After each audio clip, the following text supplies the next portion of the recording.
Hey, Sarenth. What up, man?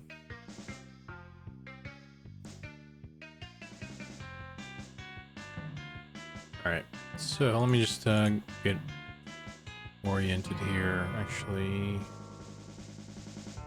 move that here.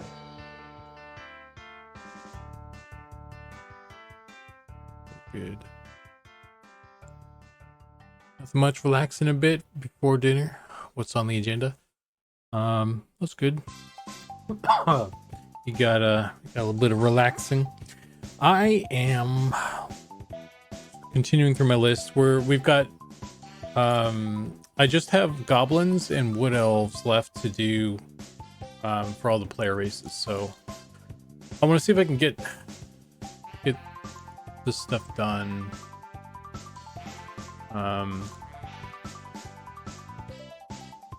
And then I'll be done.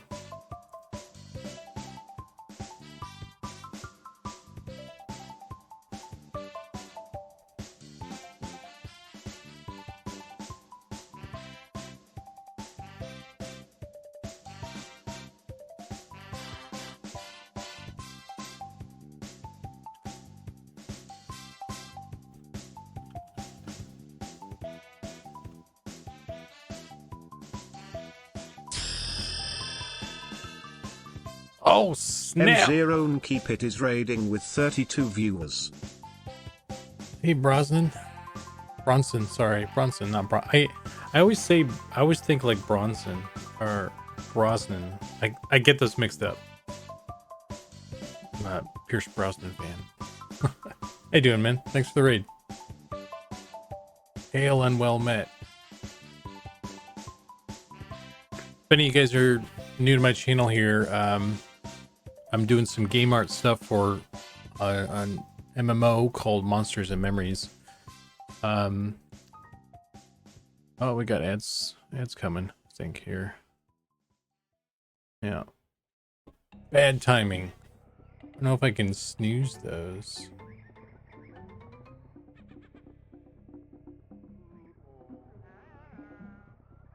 Maybe not. Oh well. Hopefully people aren't trapped in ads.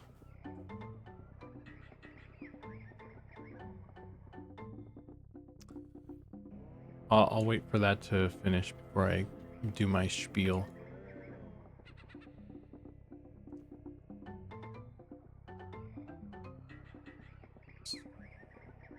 Save this.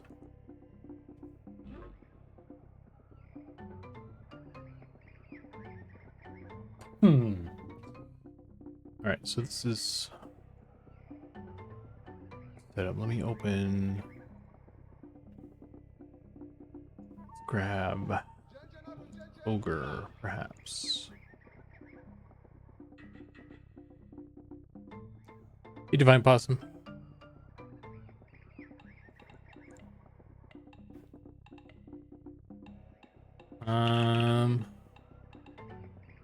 Ogre mail. Let's open that. I need to grab the files from the other one. All right, Sarenth. I'll catch you later, man. Thanks for hanging out.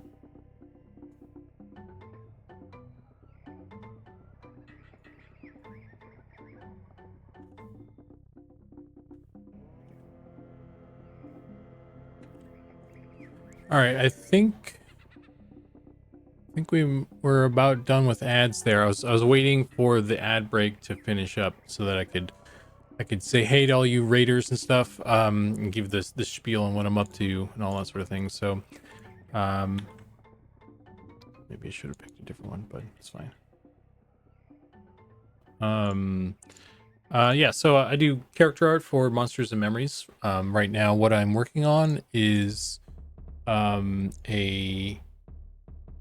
I'm kind of reworking the cape system and this little shawl piece that pops on and off the player characters.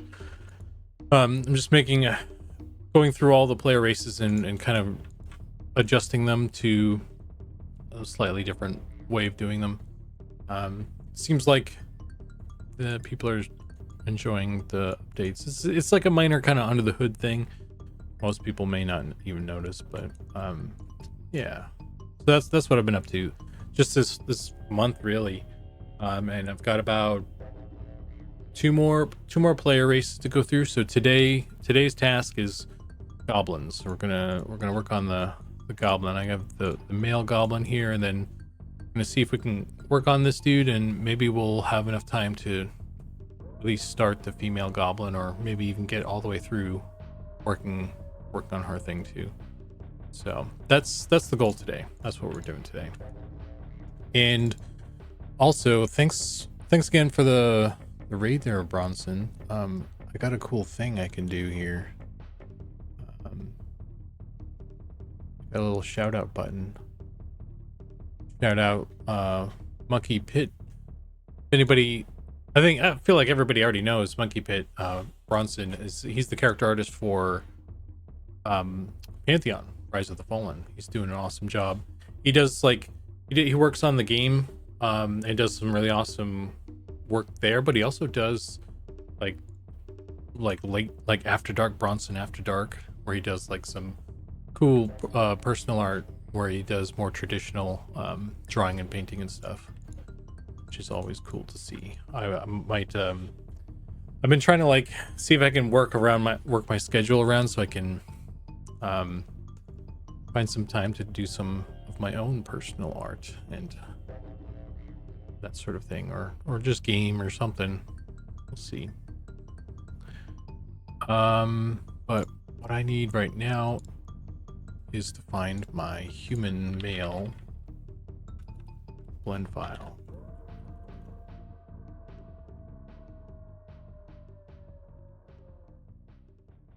Bronson, yeah, you can totally steal that, man.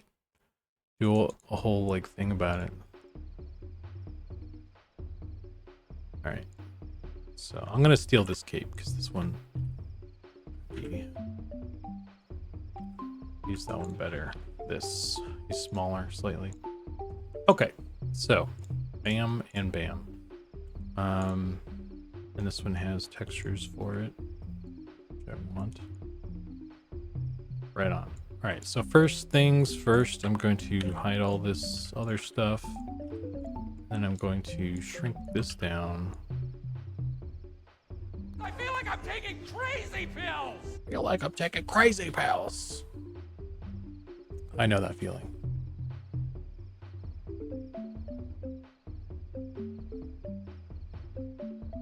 Even give it out an acronym. Bad nights. That's cool. Yeah, I like that. Bronson After Dark. Bad. You got a whole like what's it called? Brand there. You just got a whole brand deal there, man.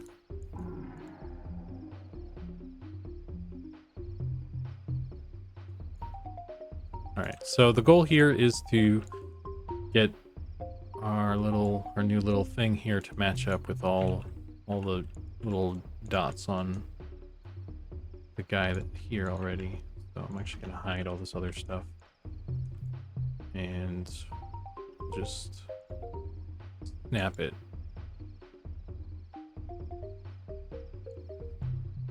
Right to the verts there.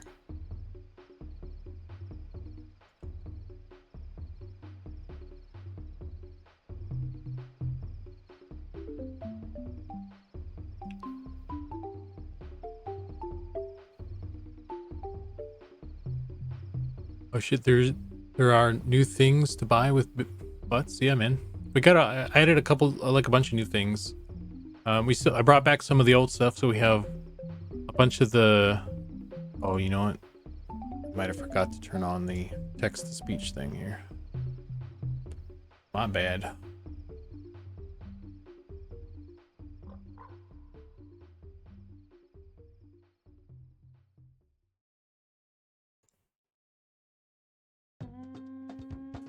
Are neck holes still out? As in you're letting the cape clip through the neck? Simplify? Yes. Yeah, I'm just having the neck. The neck is just gonna clip through. It's fine. I didn't want to fight that battle anymore. It would have been a whole thing. So there are still neck holes on the shawls though. And I think they're a little bit easier, I guess, to manage. So far anyway, it's been okay.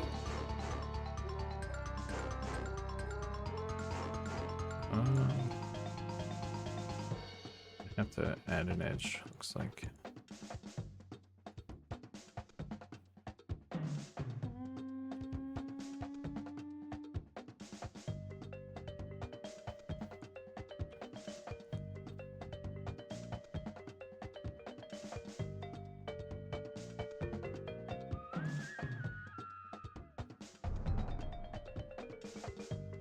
Looks better holeless, unholy. Yeah, it's so close to the body that it's easy to kind of let it slide, but the shawls are a little bit higher off the body, and I feel like it looks a little bit like the farther off the body you get, like the more strange it looks. So I think we can get away with it the way we're doing it, so it'll be fine. Oh dear, it's a close boy.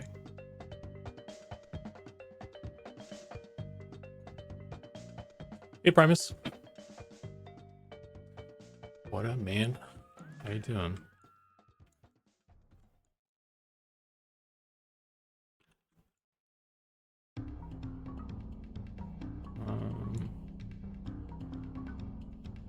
So I need to add some edges.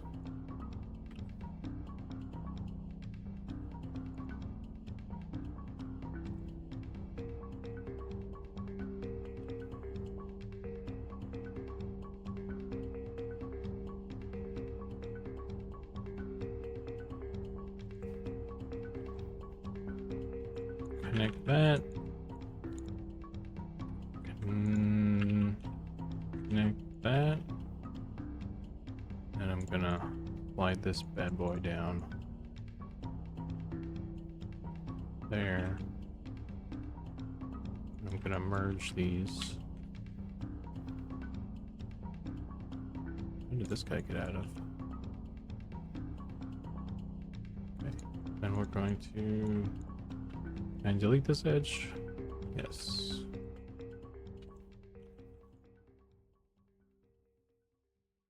Okay. Looks good.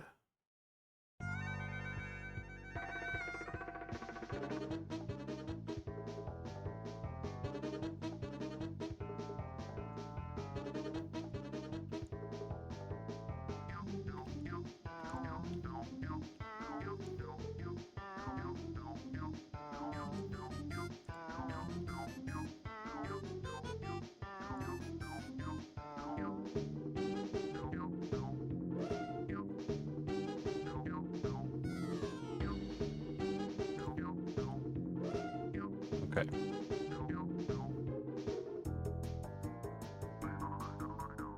So there, that's matching everything. And now I'll just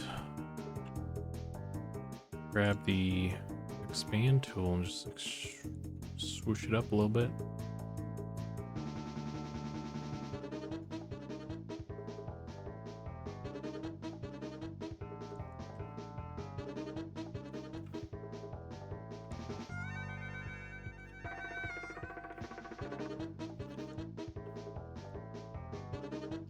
So new P99 server speculation? Yeah, so I guess there was some big patch kind of showed up on the P99 website. And at least Nick's theory, Nick of Monsters and Memories fame, his theory is, oh, maybe they're gearing up for a new server if they're working on some of that stuff, because I think you mentioned one of the things that was in. I didn't read all of it myself, but you're saying that this is a wide cape. Ronnie Eye, like what the original Ronnie Eye is on the list, and he was like, why would they do anything with that if not for like a new server kind of thing? So I don't know. It's a maybe. What we call a strong maybe.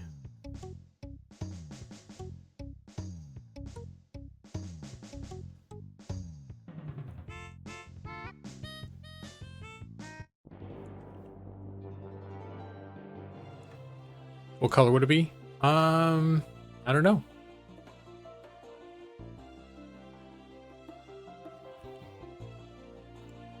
Uh-oh.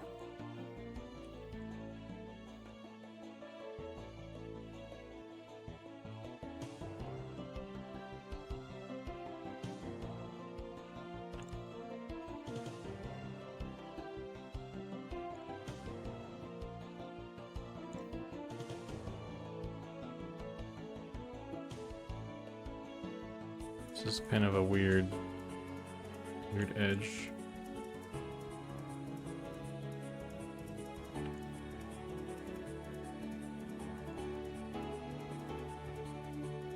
Most hated zone in Classic EQ. Ronnie Eye? Ronnie Eye is pretty cool, actually, I think.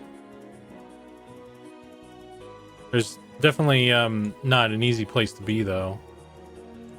You get a lot of trains and stuff. You definitely need an enchanter there, I'd say.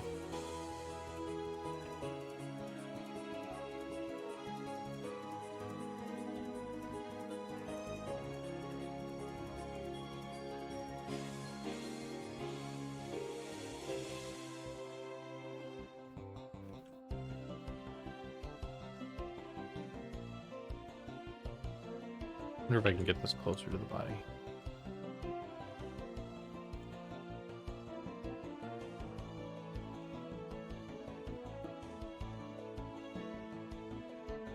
Alright.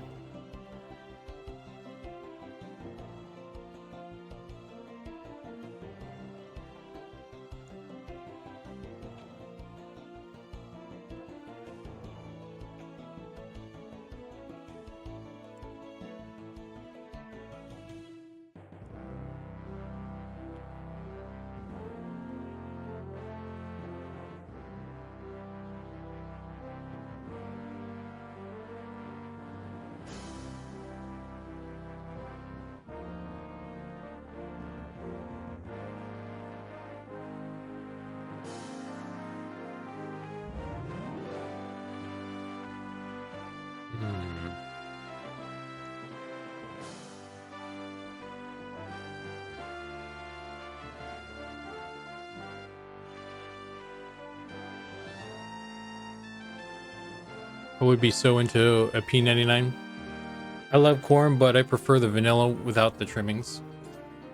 Yeah, man, I think there are certain things about Quorum that I don't know. I could live without, I guess. Like, or maybe it just feels different with them. Like the way like the aggro works, where if you like try to pull a mob through like a group, even though they have no aggro at all, like they'll pull aggro just because the mob will just punch the first, like the closest thing to them, which I think that makes it really nice for enchanters and warriors. But it doesn't feel right to me, and that's something that doesn't happen on P99.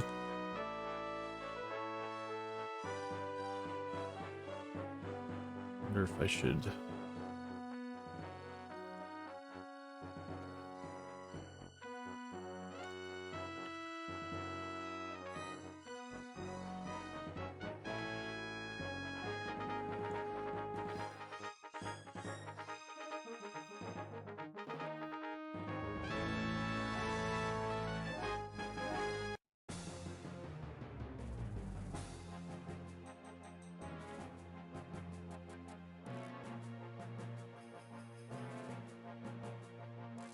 And there's something else that stands out as well. What is it? I mean, other than the obvious stuff.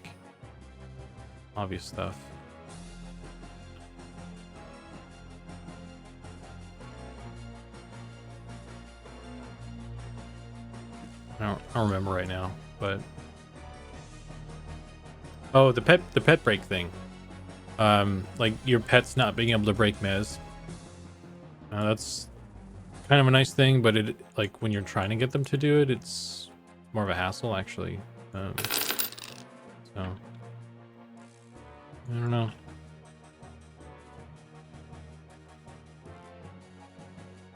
The only thing though, like the biggest thing that I'm worried about, hey HX, thanks for the Prime sub. The biggest thing I'm worried about is camera stuff. Like, I feel like it would be like it would be very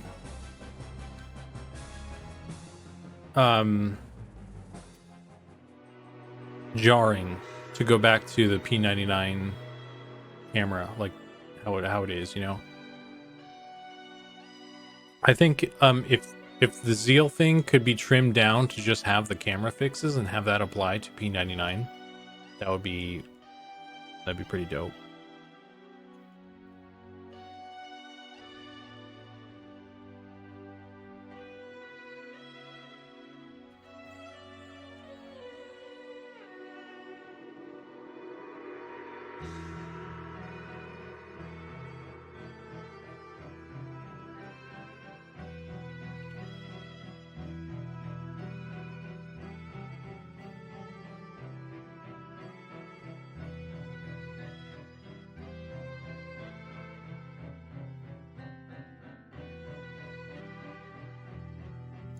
A straight line.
I love the goblins, man. They look like old school Warhammer goblins.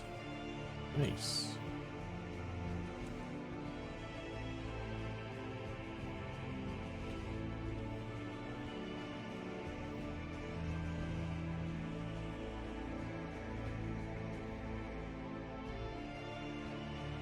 Yeah, I also crash a lot in P99. Was never able to completely mitigate it.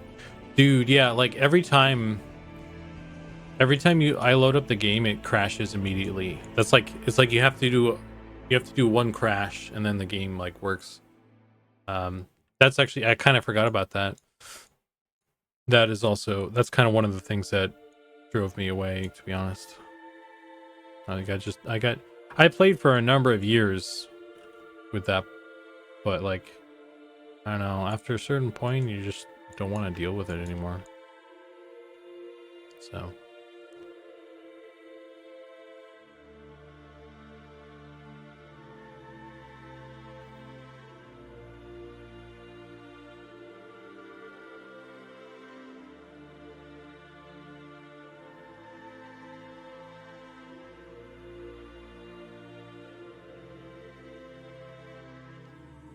for someone like myself that's not in any sort of way an artist, I've been having a ton of fun exploring Blender. I really love the workflow it has.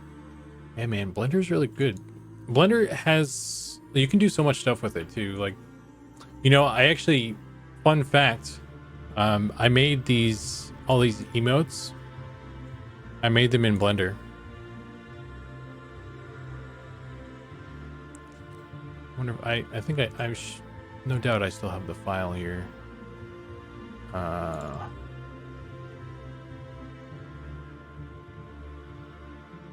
me show you.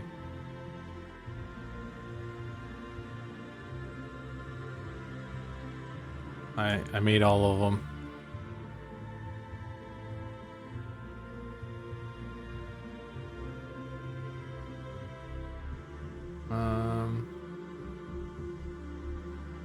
There's sad. Open the animation. That's the sad emoji. It's just like some planes. They're not even really planes. This is the Blender has this tool called the grease pencil, where you can draw stuff. You can draw. It draws like a kind of a flat object, but in 3D space like that. And so I made a bunch of different layered things like this, and his little tears are just these planes with a scrolling texture on it. So that's how that works. And then I just render that out and make a GIF out of it. So that's how I did those. And I did a couple other concepts here of other ones I want to do, or may not do, but yeah, that's how I did those. And a little heart, and I had to rig them up. So there's a rig for these. Like obviously they're animated, right? So I rigged them up. So here's your little dude holding his little heart. So yeah, that's how I did those. Kind of fun little thing.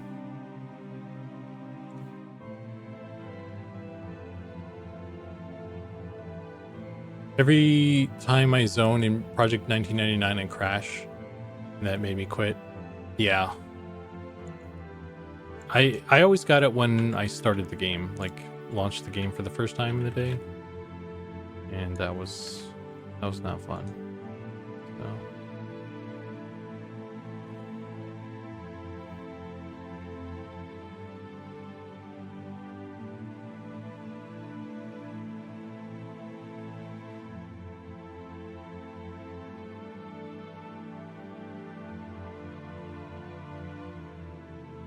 okay, so these UVs look pretty good.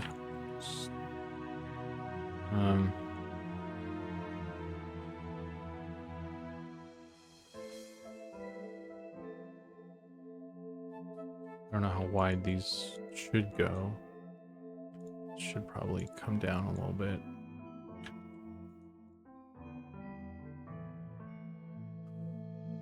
The crashes also made it a huge pain to test custom UIs. I can imagine.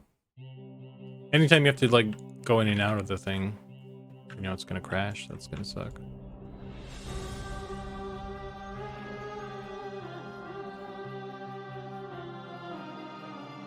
Alright, so that's done. We'll call that done. Let's call this Goblin Male Cape.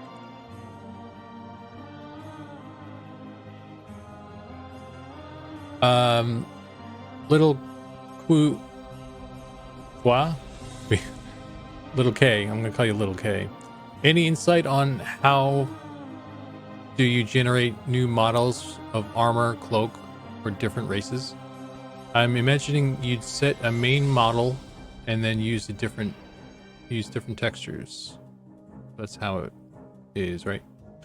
Yeah, so for armor, for body armor, anything that's like on the body is a texture. And so what we do is we just paint the texture, and then we've already gone through all of the player races and UV'd them the same way. So all the player characters have the same UVs for the body. you can actually see everything from the neck down. All of this is actually our template on how we UV stuff. We have designated locations for everything that needs to be all lined up. So, you know, this is the back. So when you're looking at this guy in 2D, this kind of upper left corner is where the back needs to be when you're painting stuff. And, you know, just each place has its region. Skirt, you know, the belts have to be right here. All the belts have to line up on this pixel, like all of them. And we did this thing where we did like a little bra kind of stand-in, so that if we do any chainmail bikinis or anything like that, it'll all line up to that stuff too. You know, so that's how we make sure that stuff is looking good, or that it will all line up how it needs to. What was I going to look at for a second? There's the armpit. That's fine. Yeah, so it's like a two-step process. We set up all the characters like that, so they're all the same, and then when we go and do a texture, like we make a plate armor set or something like that, we paint it with this guide in mind, and then that's it. It just should work. It should work on everybody. So it's just pre-planning, and then you don't have to think about it too much. So that's cool. It's like kind of a set and forget. I've got some ads here. There's more involved there. I'll explain more after the ad break. While that's going though, let me name all this stuff how it needs to be. One of the other things that I've been doing is like just you know, over the course of development we have incrementally improved organization and that sort of thing. And so we finally got to like a naming convention that I think at least I'm really happy with. I think it's working out really well for everything. And there's a bunch of files and things like that haven't been updated since then. So as I'm going through this Cape stuff, I'm updating the names of things so that they're up to date. So, all right. So yeah, there's only a couple things in here for these guys.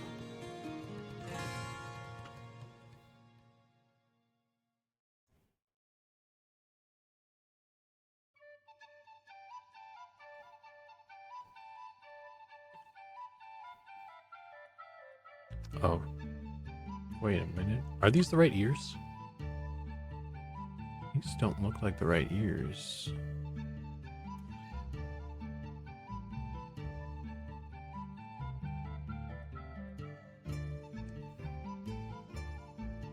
Hey, little K, there's I was gonna say as well, there's another element to the armor stuff as well. I was waiting for the ad break to finish so I could finish explaining that. So when it comes to the body armor, like I said, that's all UV, that's all texture and UV stuff. So it's kind of set and forget. But when we make helmets and shoulder pads, that's new geometry that we're making for each armor set. And depending on how complex that stuff gets, we have to make individual stuff for those as well. Goblin ears is what I'm looking for.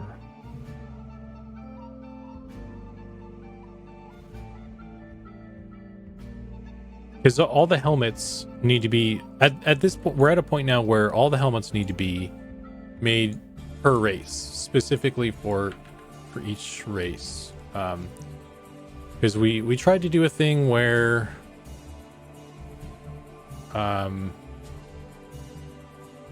we would just make one helmet and then kind of squish and stretch it to make it fit on all the other races, but I wasn't quite happy with how that looked. I think it was a little bit off. So I was like, I'm just gonna go ahead and make all the helmets individually.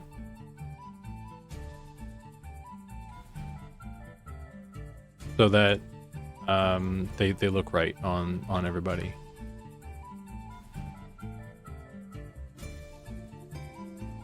I don't know how this ears got changed. There must be like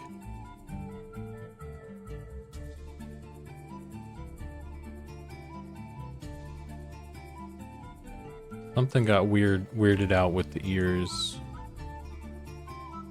But I don't know. It's materials.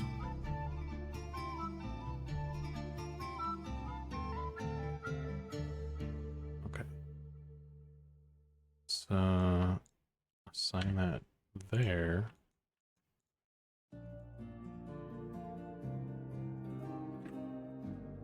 Transfer weights. All layers. Yeah.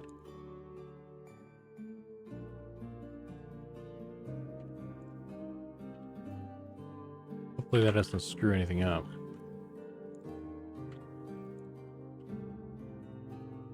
Hey, Red Cloud. How you doing, man?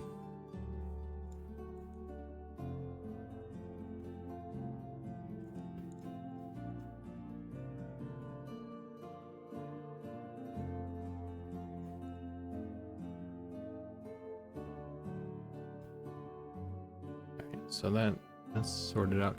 That's weird. That is so weird that the ears got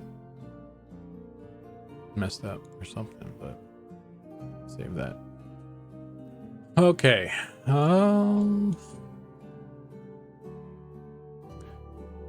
Yeah, so anyway, helmets, those need to be like made per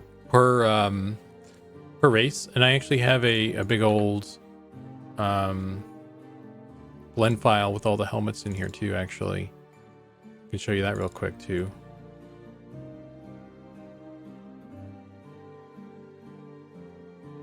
So when we make a helmet, we kind of fit it to the human first, and then I go through later and I go through all of them. I basically duplicate out the human version, and I like pull up each model individually, and I fit it to the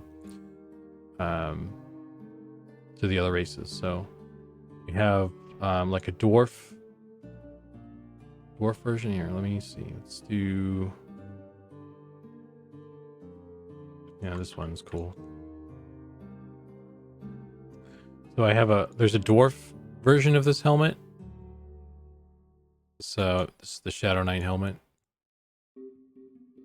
I'll just turn off the models for a sec. So there's a dwarf version. There's a male and female dwarf version of this helmet. There's the wood elf male. There's the gnome male. It's a halfling male. Human. Ogre female. Ogre male. And I guess these are duplicates I can get rid of now, actually. Well, this one anyway. But yeah, so they all need to have individual ones so it looks right. So let's quietly make ogre armor look better than all the other races.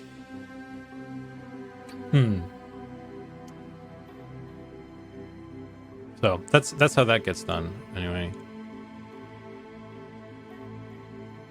And it's with the shoulder pads. Usually we can get away with just making one size fits all with the shoulders, because it just needs to fit on like on the top of like a half circle, you know.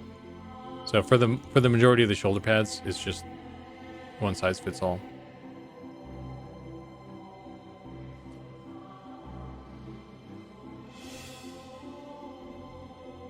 Want to see a gnome in an oversized helmet? Let's see.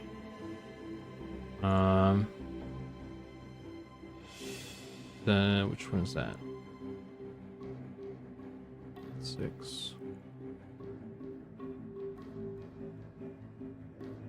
No male.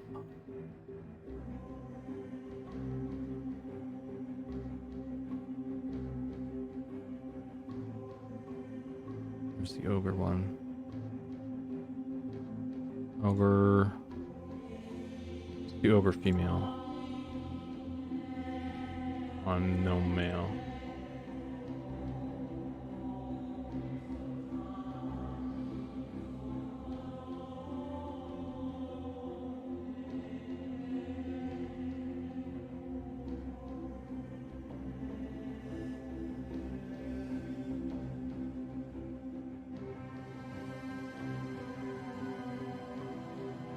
Just want a goblin with a staff bigger than he is. That one's trickier because I don't want stuff to like penetrate through the ground if we can help it. So like and also all the weapons, all the attachments really on the player, and they attach to an anchor bone, and the anchor bone we can make the anchor bone smaller or larger or wider or thinner on each individual race, and then whenever you attach something to that bone, that object adopts those transformations. So that's how we have the weapons. All the weapons are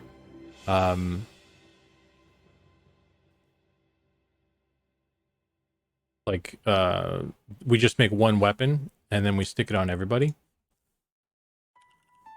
And then we just have the anchor bone do all the shape change. So,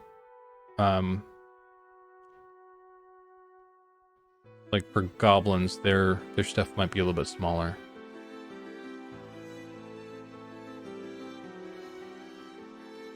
So you can find a...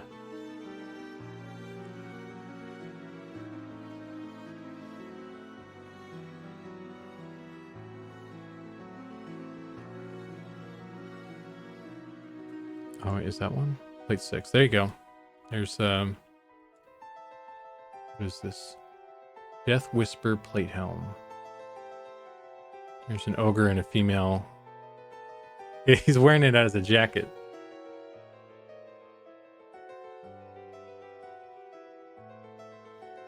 Get him to play animations.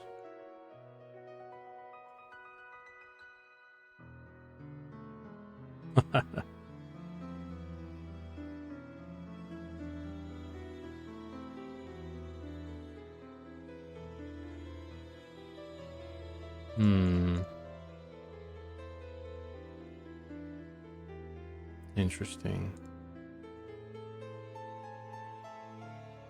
It's an interesting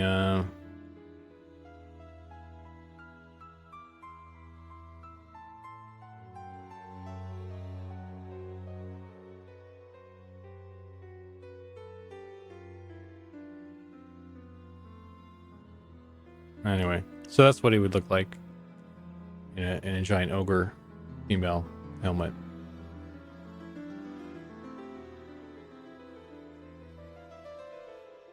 All right. So let's I need to duplicate some of his body here.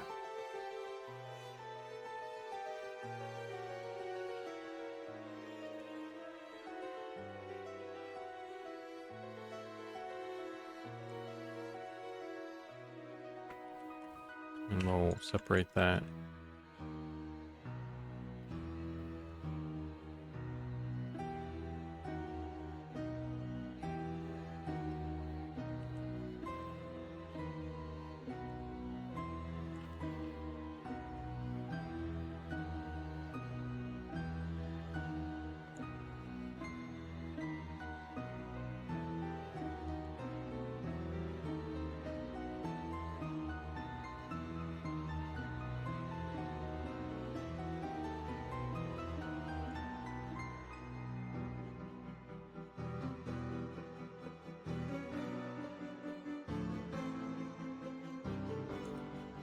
just delete all this interior.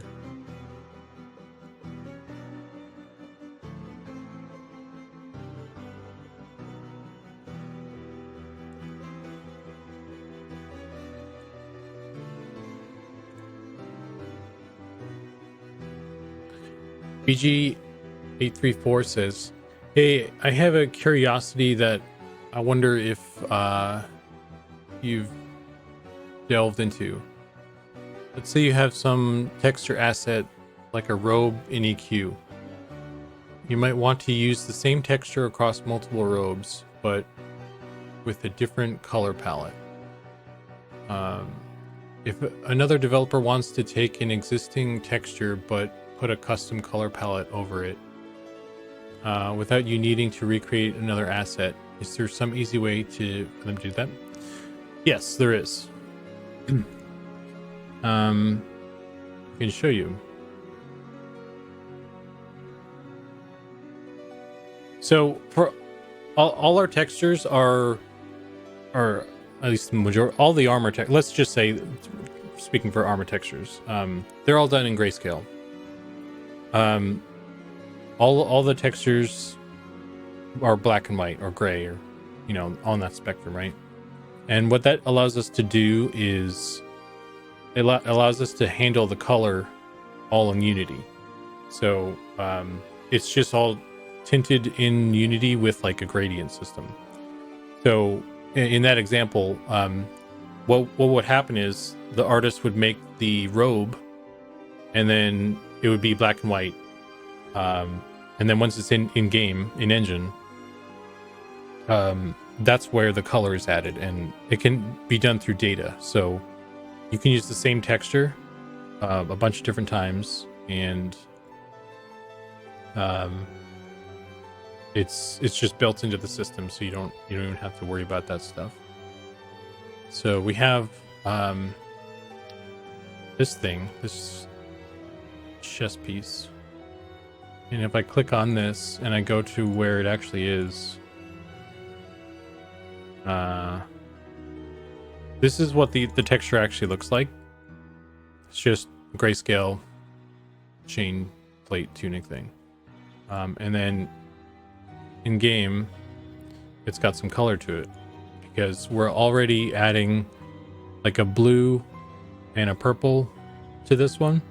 And I can just change which color is being added in through the system, and it just changes it. So that's how we do it. That's how a bunch of games do it. That's how EverQuest kind of did it. EverQuest actually had they painted their stuff in color, and then a lot of the textures were in color, like the flowing black robe.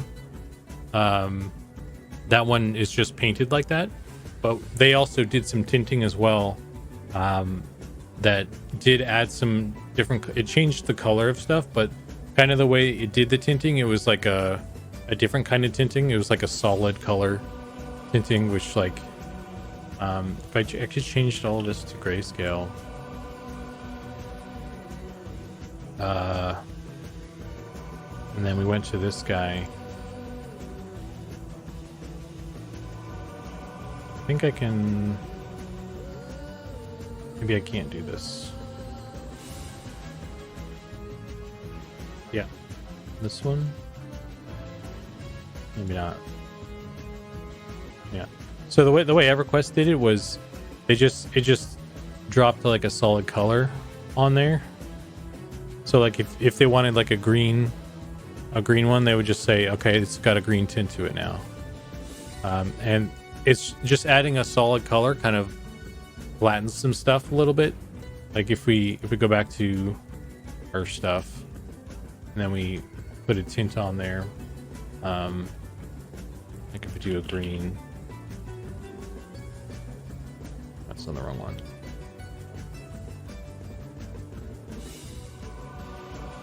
Let's see what kind of greens we have. Yeah, so like this is using a gradient system to tint stuff, so it's got more variation in the shadow and stuff, in the different values. And if we go back to this guy, and then we just did some green here. Like you can see it's there's kind of a difference there in the variation. So that's kind of that's the difference. So we have a little bit of fancier way of adding color to stuff. So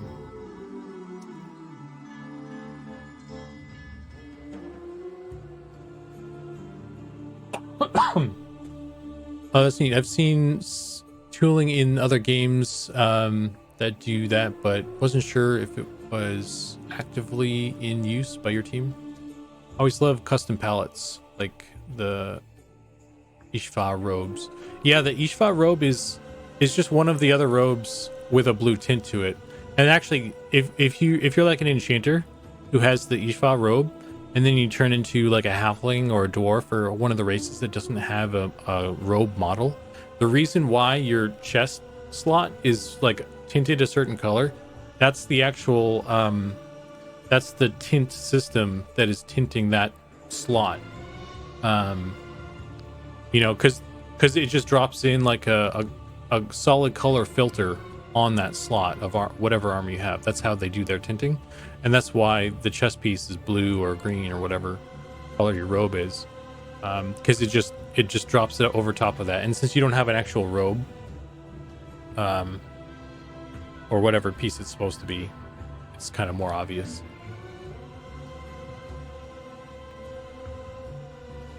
But yeah, that's how that works. And we have we haven't done a ton of robes yet, but that's how our stuff works too. Like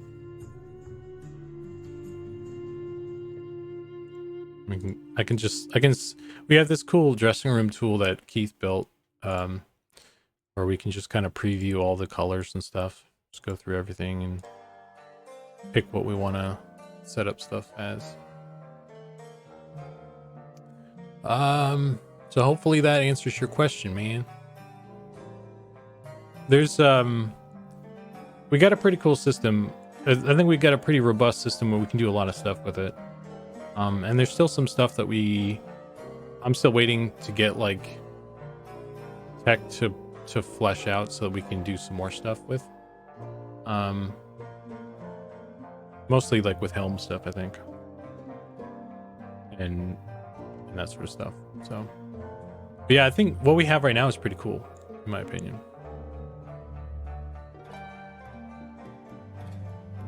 I think it's a good balance of like being very flexible with getting a lot of variety, and doing all those things. So like we're a small team, but we're getting a lot of mileage out of what we're doing because of the way we're doing it.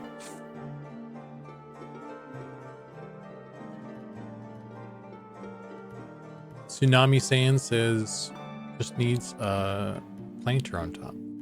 Yeah, a little plant. Could be like a little mobile table. And give her mascot. I guess you'd just use a node to change color easily. It's yeah, I mean, I just kind of explained the whole thing. It's I couldn't tell you how the system works under the hood because that's more technical that's more technical than I understand. Essentially, it's like a shader that like splits it splits into like 3 color channels, and then we actually use color channels. Like that's what these are. This is a mask that goes along with the so each texture has like a mask with it as well, so we can actually designate which parts of the armor that we want to change colors as well. So it's not just a matter of like one color gradient doing the whole armor set. It's this green area is controlled by one color gradient. This red area is controlled by a separate color gradient. So we can assign different colors to different stuff, even on the single slot. Like this chest has 2 slots, and we can go up to 3. We have a limit of 3, so we can do red, green, blue. These boots here. These are some plate boots. It has green for the plate metal. The red is leather, and then the blue is like a cloth strap. So we can assign 3 different colors to this, and then it'll pick 3 different color gradients. But how that the grayscale is authored and how the gradient is authored also impacts the range at which you get stuff. Because like you could do a gradient where it goes from like the shadow is like a purple or something, a saturated purple, and then the mid-tone is like a brown, and then the highlight is like a yellow or something, and then you get all that color spread in one area. But then you could go do something else where, if you're really crazy about it, you can make a gradient that has like half of it is one color. Like I think we were experimenting with that on the giant, his like turban thing, where let's see if it's working. Did you limit yourself to 3, or is the limitation of the program? It's kind of a limitation of the program because it's using the like RGB channels, and there's only the 3. Technically, there is also the alpha channel, and we could maybe get a 4th color channel. And maybe we'll do that at some point. I'm not sure how that impacts. I'd have to like talk to Ollie about it and see what that impacts, because we are using transparency for stuff as well, and I don't know if we need that. I don't know how that works. So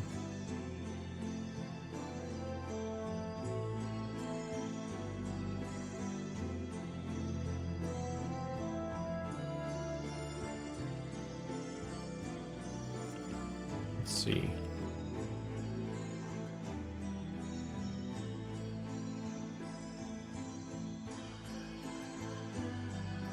I guess this one isn't doing.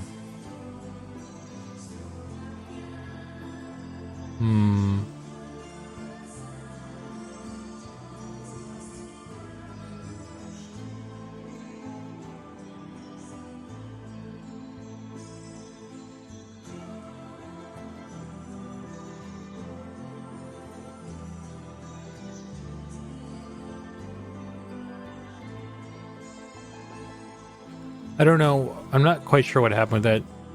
I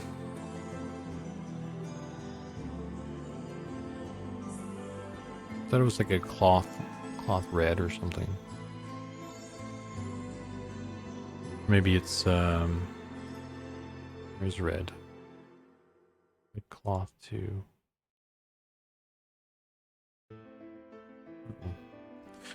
Yes, I don't know. It's I think the color gradients that we have right now are something that we need to do a pass on. It's one of the things I need to do. So, but in theory, it's a capability we have to.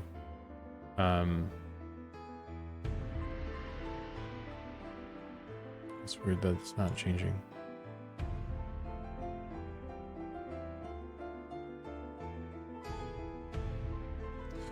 It's a capability we probably have the ability to do, though, is like some crazy stuff essentially. So I think there's a higher ceiling to the system we have than we're currently reaching probably right now. So we'll see what happens. I think even where we're at right now, it's pretty cool. We'll see though.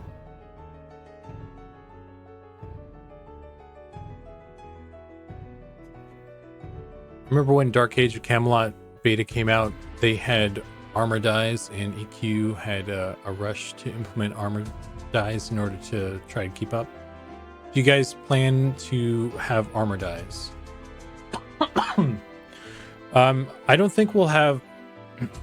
I don't know that we will have armor dice that players will have be able to utilize on their end.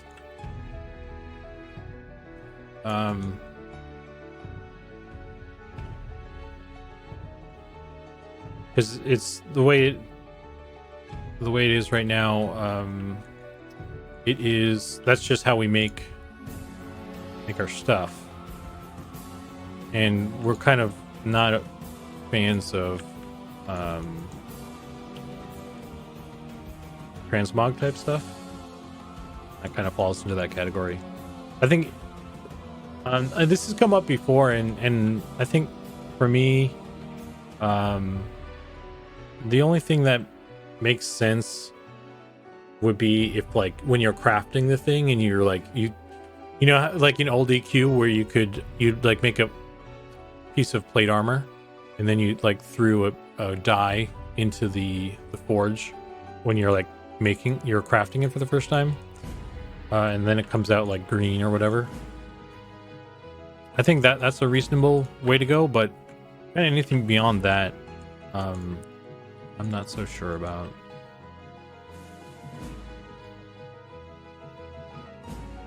I've got ads coming.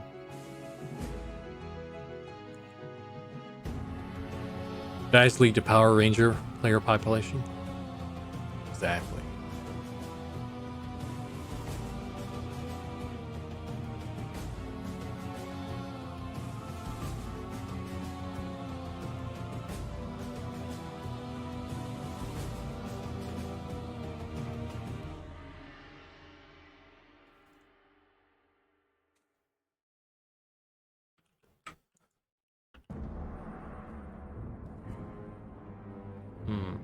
What to do about this?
Mech Aaron says, wait, if you're putting a color on each red, green, blue channel, how can that inform of the two colors you're mixing to make a custom one fit on a channel that is normally for a single primary? I'm not sure I understand your question, Mech Aaron.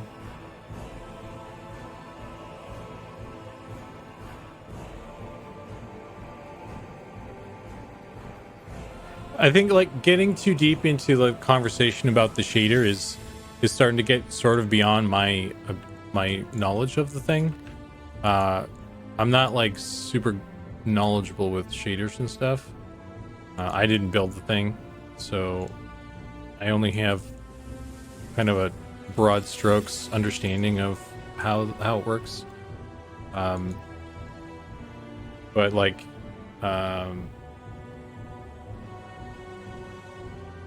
go back to this. Here, I'll pick a different one.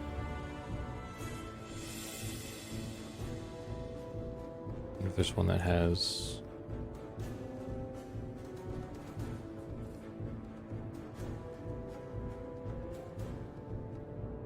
so the color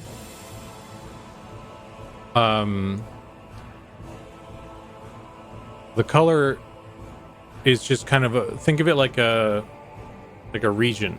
It's just assigning a region to it. So like it's like, okay, all of this metal is part of the red region. Yeah, it's just a mask. Yeah, so it's just like all of the red region will be dyed blue when you assign in the data or whatever. So that's how we're able to like get like this whole thing, this whole chest piece.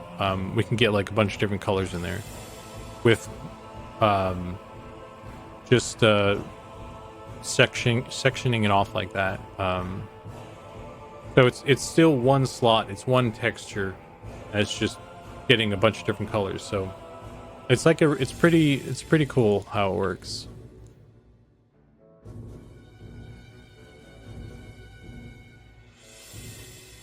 Yeah, you don't want people looking like rainbows. I always thought being able to pick any color was a bit much. But the dyes as a component in the armor recipe would be cool. Be neat.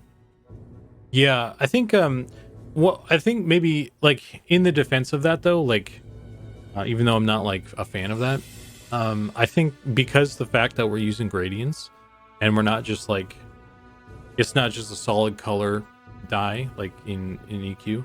At least if people wanted to make themselves look like a rainbow, it wouldn't be such a saturated, very obvious like rainbow. Like the rainbow bard would be a different kind of rainbow bard in our game. So there is some saving grace. So I mean, even if we did end up caving to that, maybe it wouldn't even be that bad. Who knows? Because I think inevitably people will end up with like a ton of different gear anyway, right? Just through your normal adventuring. Maybe you'll be able to find stuff that's of different colors. You know? It's not like it's something that is exclusive to just the dyeing, players being able to dye the system. It just kind of puts it in their hands more so they can abuse it like that.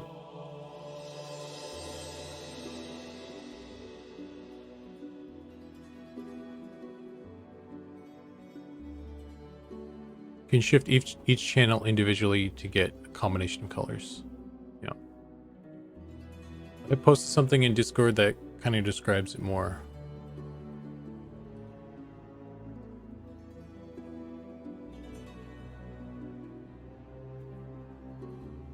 Yeah.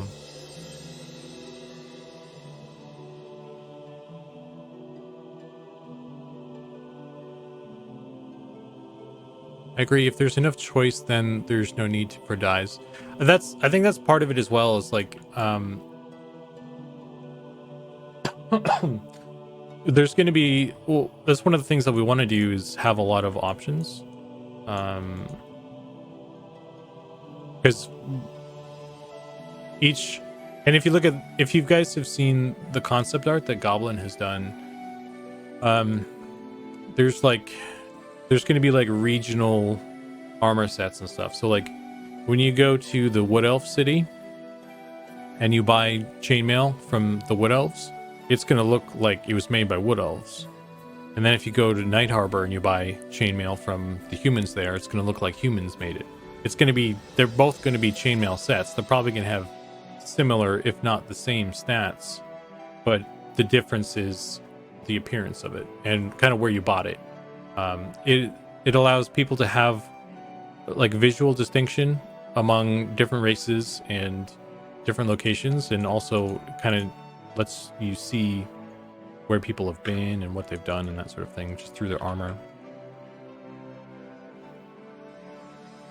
And that's the kind of thinking that will push through all the other regions too. Like when we make trolls or when we do the lizard dudes, they'll have, distinct looking outfits and that sort of thing as well. Like it's part of our plan is, you know, when we make a new region, like we've got to make the zones, we got to make the new monsters, we got to make new player characters if they live in that area, and then there's all the clothing that comes along with it too, and not just for NPCs but for players. And also, like, a lot of the NPCs that we make, we're setting up so that they can wear player armor, because all we have to do is set them up with this guide in mind. Like the Ishira, they're already set up like this. The orcs are already set up like this. The rat men are going to be mostly like this. And honestly, that was something that I kind of fought against, because I was like, oh my god, there's so many more steps involved with that. But it's proven itself as a good system, so.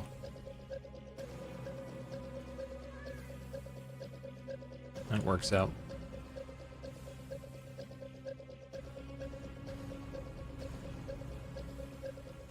Similar to EQ cultural armor. Yeah, so I think that's one thing that I mean, EQ kind of did it in their own way, right? Because like a troll, an EverQuest troll wearing chainmail looks a certain way, and a halfling wearing chainmail in EQ looks a certain way. They're wearing the same exact armor, but the reason it looks different is because of the way they authored and built their characters. Each character has those armor sets made specifically for them. So you could be wearing the same thing, but you're going to look different in EQ because you can only wear what is given to your race texture set.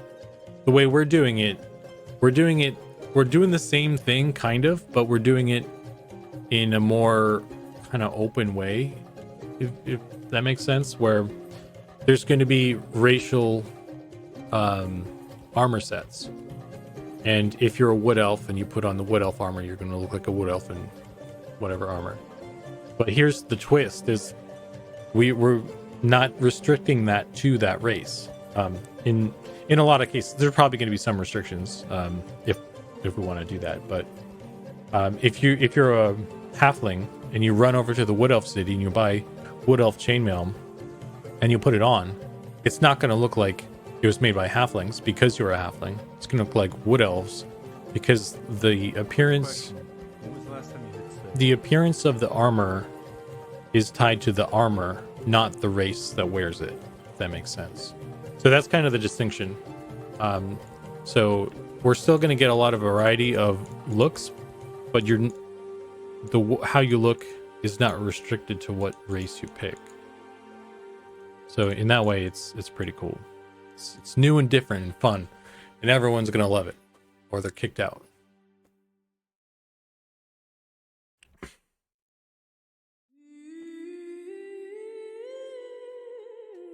The beatings will continue until morale improves.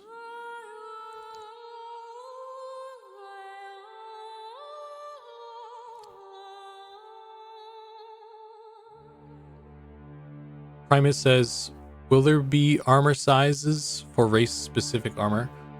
That's, I don't know.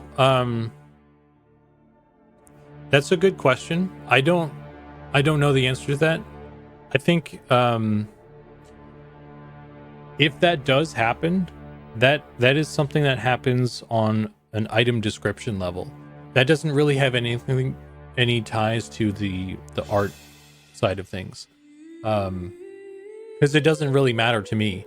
Like if we make ogre plate that is supposed to be large and can only be worn by like ogres and trolls, the way we were built, the way our pipeline works, we just make the armor, and then it's it can be worn by everybody from a technical standpoint. But what would have to happen for it to be restricted is a content guy makes the armor he assigns that texture to it, and then on the item description he says only trolls and ogres can wear this, and then that's how it works. So if we do that, that's how it would happen. So it doesn't really, so I wouldn't know, basically. I'm not sure what the plan is there. I don't think it's not something that we wouldn't do. I'm just not sure that we have a philosophy about that sort of thing or not. I'm not actually sure.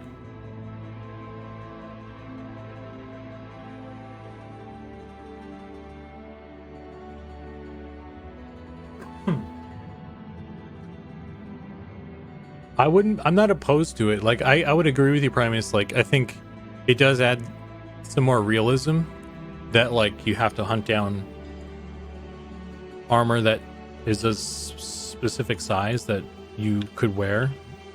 I think that's kind of getting into this philosophy of itemization though.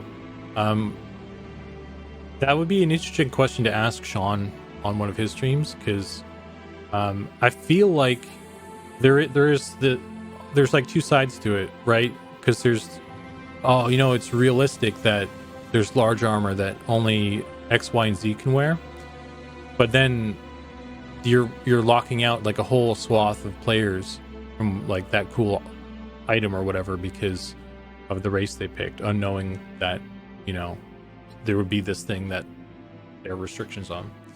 And I think like it works out. I think if it were done, it seems fair to kind of do that, not overly so, or at least have ways around it, like having the large bronze and small bronze. Like you can get both of those. You just have to go to different places. But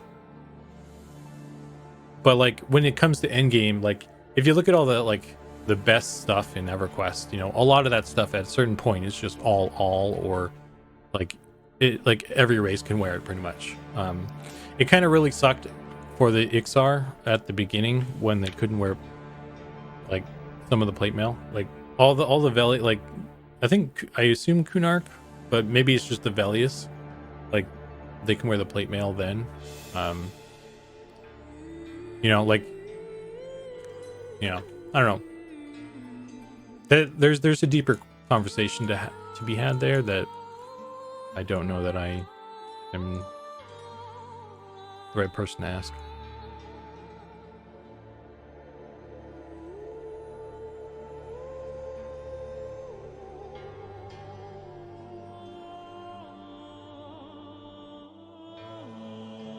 If Heidel says, that's so exciting.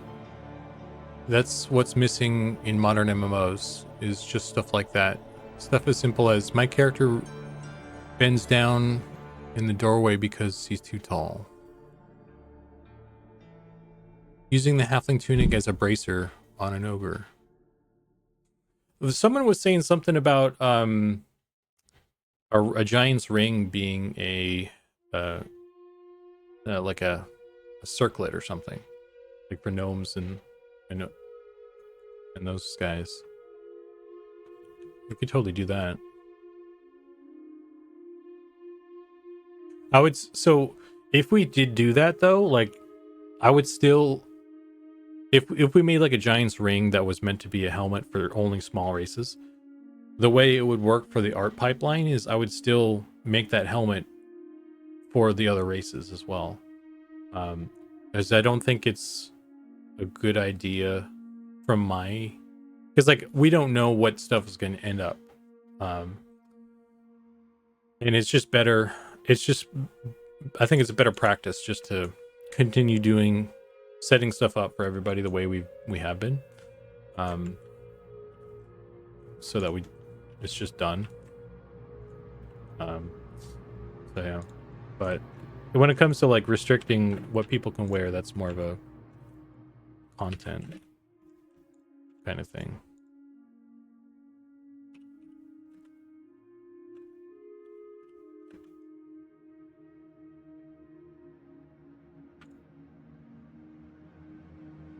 Okay. Which one do we need here? A giant's thumb could be as big as an ogre's head. Yeah, I guess it's not. It's unclear what ring. It could be a ring that's for adults only kind of ring. That could fit. Could be a belt for some people.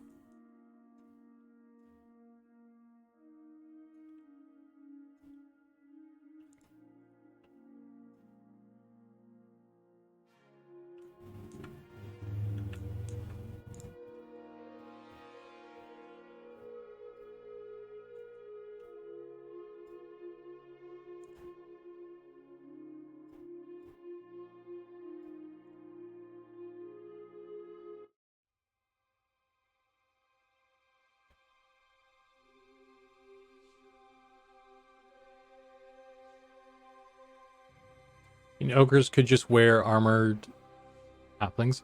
I did post a photo at one point. I made a bunch of armor out of gnomes. I put like a bunch of gnomes around an ogre. It's floating around Discord somewhere. I don't know how you'd find it, but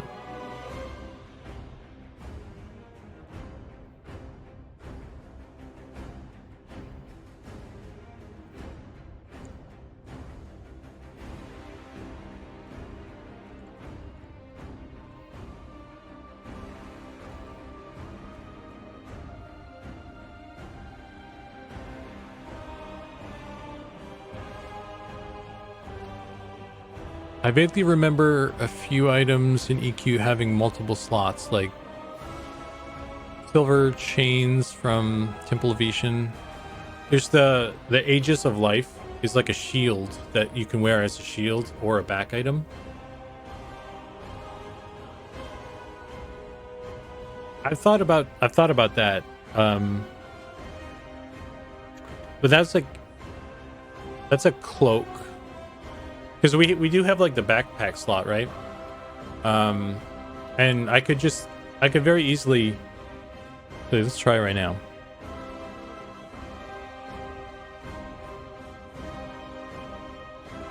Out of curiosity.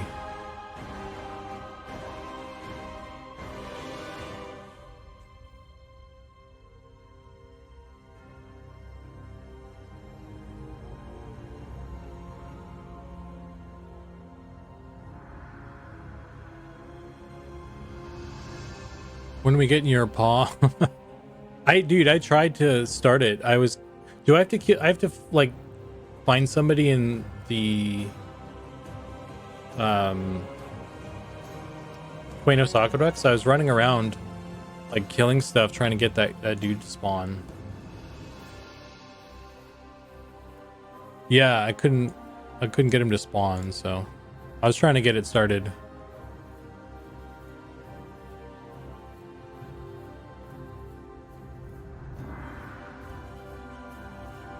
So, backpack. So if I take no, I want weapons or utility maybe. Oh, there's shields.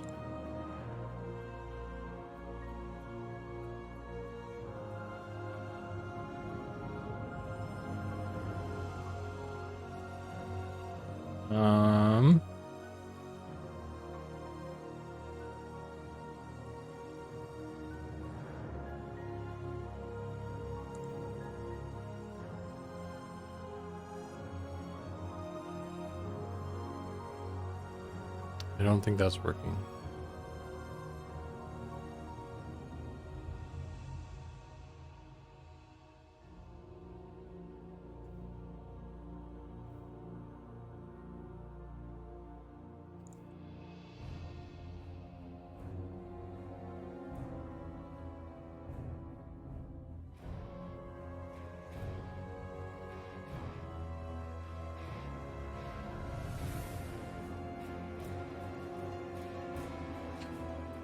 Yeah, so I guess that's something to noodle around with, figure out. I'm not sure why that didn't exactly work, but in theory we could just have a backpack that looks like a shield. But the problem with that is like the Aegis of Life was technically like a cloak slot.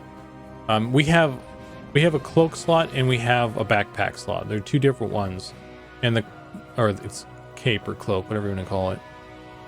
But we can't load any items on the cape. The cape is a very specific thing.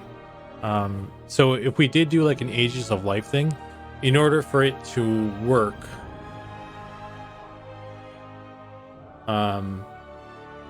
in that way, it would have to go into the backpack slot. So it would have to be some sort of container to make it make sense.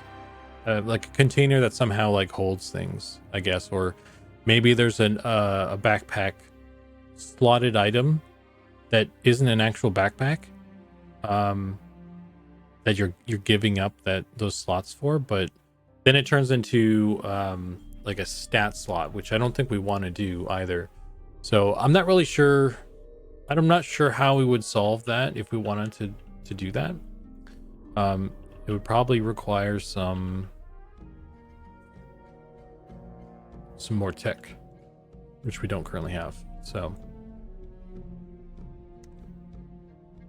but that would be cool. It would be cool to have a shield on your back. But then if you have a shield in your hand as well, then you have two shields. So maybe that looks kind of weird. So I don't know, man. Those are things to kind of figure out still, I suppose.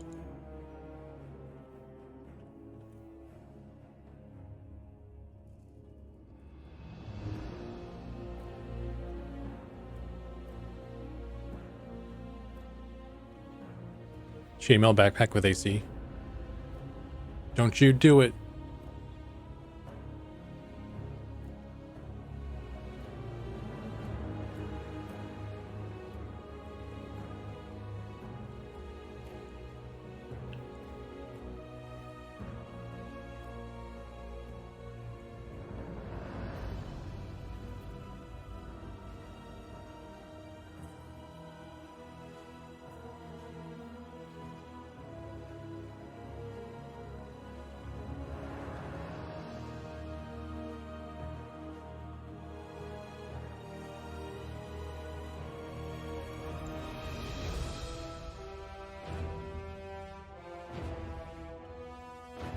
Okay. I'm gonna save that because Mongolo told me to save 15 minutes ago and I didn't, so got it there.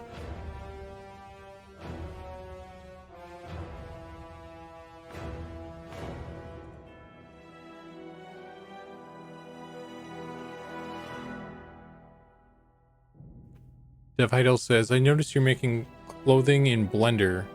Wouldn't you have an easier time in Marvelous or ZBrush? Just curious. You know, Blender is getting better. Well, I mean, it's just a low poly little thing. These are all like really low poly. So I don't really need high poly solutions for this stuff. So if I were doing like a texture and I wanted to like sculpt out some details and then bake that down into a texture, I've used ZBrush for that before.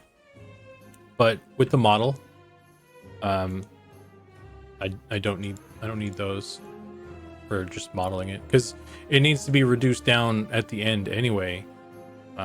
And specifically for these ones, I actually want these to mimic the body topology, because like when this needs to animate with the body, with the shoulders, it needs to twist, it needs to go up and down, like all those movements. And the only way to do it and keep it as close to the body as I can without causing problems is to have it be the exact same geometry. So I think I'm almost done with this one actually. Let's just take a look.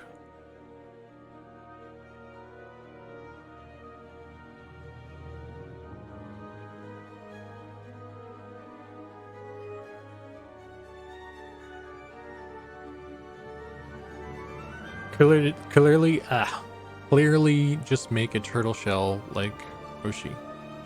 Maybe. I definitely want to make some more backpack stuff. Different types of like back items. I don't know what we want to do for stuff that it doesn't really make sense to hold stuff with, you know?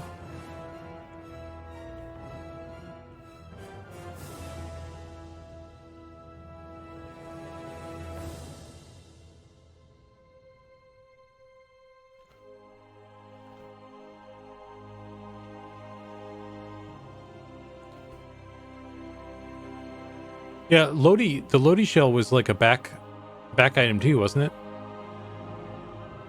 There's a couple different shields that you can wear on your back in EverQuest, I guess.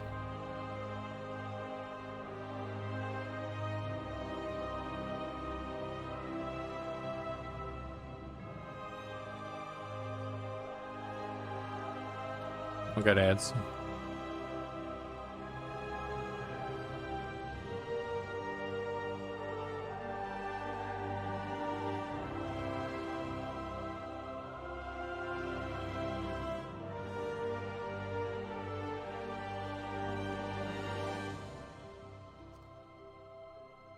Oh man. Asinormal? How do I say that name? Hassan? Are you a real person?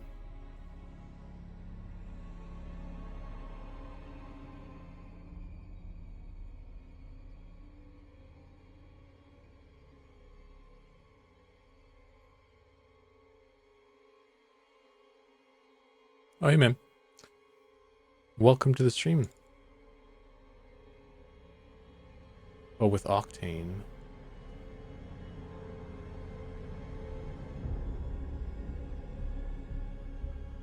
I always liked the idea. It was a good way to get secondary to backslot. Yeah. I don't know, maybe the backpack thing will be some sort of what do you call it?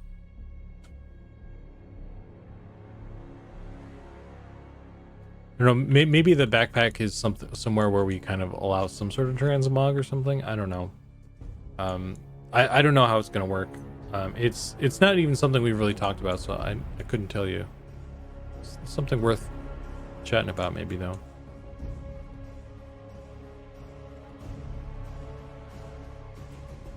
All right, this looks pretty good, so I don't think I have to do much else here.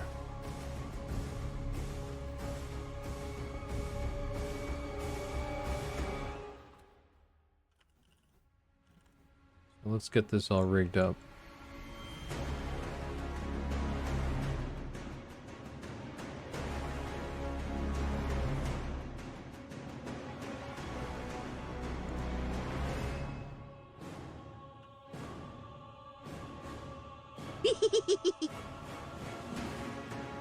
Hey, thanks for the follow, man.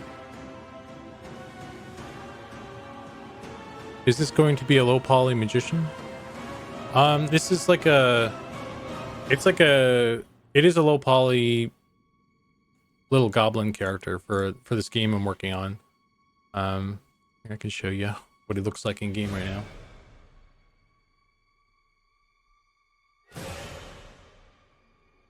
Yeah, I'm just kind of doing like a little rework on the cape situation, so that's what I've been doing today.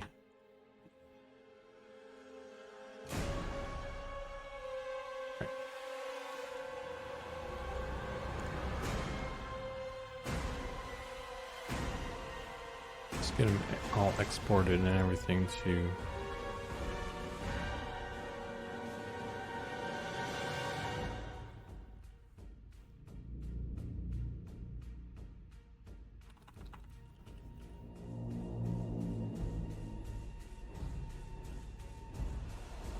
So this is the game, Monsters and Memories. If you're new here and you're not familiar, working on this online multiplayer game, Monsters and Memories.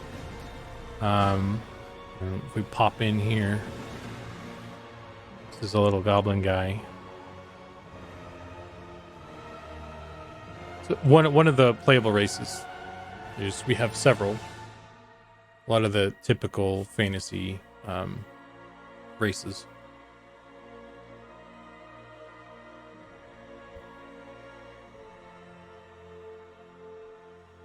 Yeah, it's kind of RuneScape-y in a way. We're definitely inspired heavily by many of those older kind of MMO games. There's probably some RuneScape in the DNA of it.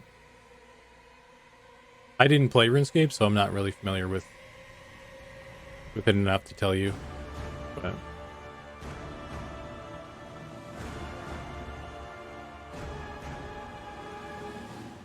so here's the little guy running around. And I need to summon some stuff here.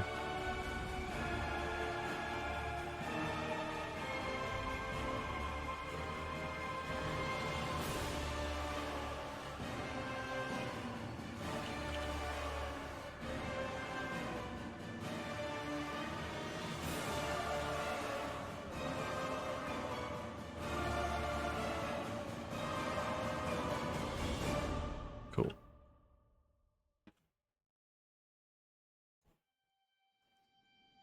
It's the gobbo squash it.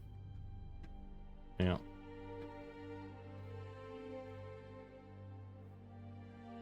And if I fly, they do a little dance for you.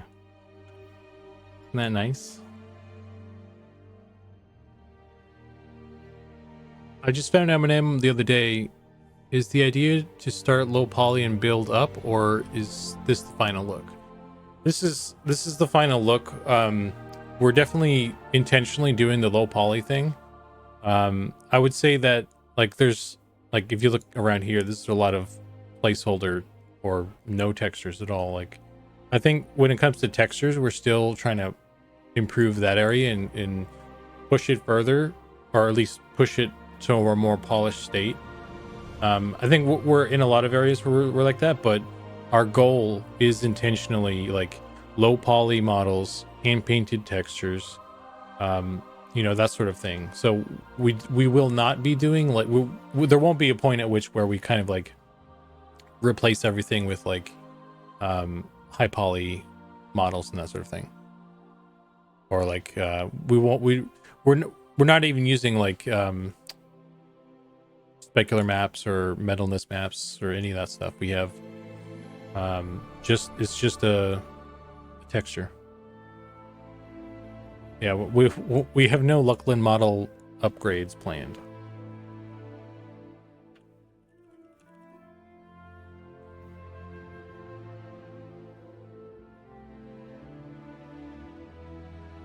How long until Deep Gnomes?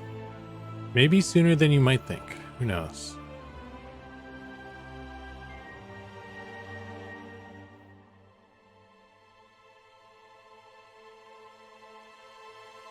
All right, so I need to do some boring stuff now. I need to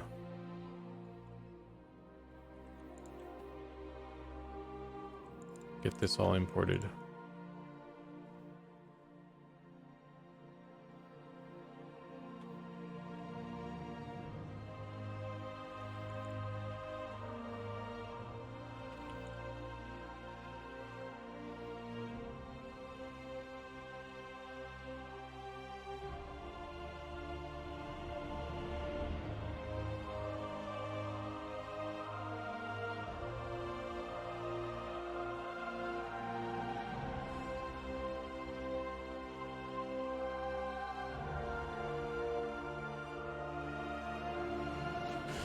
Okay. Let me find the goblin. I'm gonna do X goblin. I'm gonna duplicate the halfling.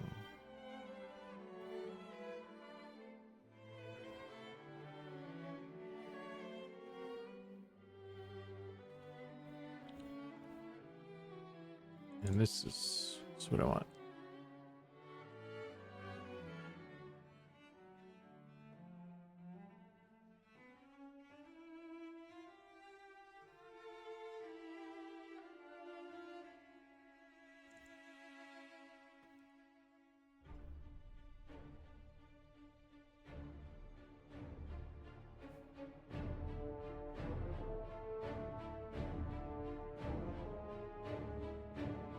They're cute and they have explosives. I don't know if our goblins do. I don't know if we have explosives for our goblins. Not all goblins explode things. That's it's a stereotype.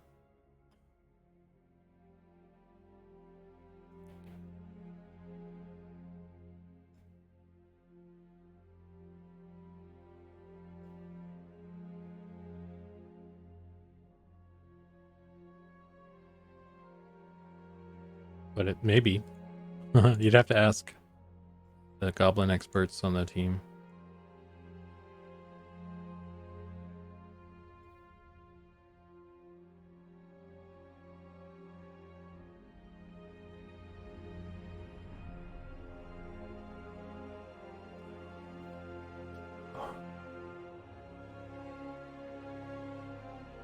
I'm unapologetically a gnome wizard enjoyer. McCarran says, planned, he says, 10 years in, we should see how that goes. When Unreal 7 Anniversary Edition comes out with photorealistic goblins, Goblin has hand-painted 100 variations of, and Zukan has made with 100,000 polys. I mean, maybe. One of the things that I was thinking of doing was making some high poly models of the races so that we could like use them for 3D printing and that sort of thing, because I'm sure folks would love like prints of their characters or those sorts of things or what have you. I mean, I have that Pixar action figure. I wish they had done more of those. I would have bought more of those. I mean, they did do more, but I didn't buy any of those other ones. But if there were like, if they made like a more different monsters and stuff, Groglov or you know, whatever else, Bixie, a little Bixie action figure, shit like that.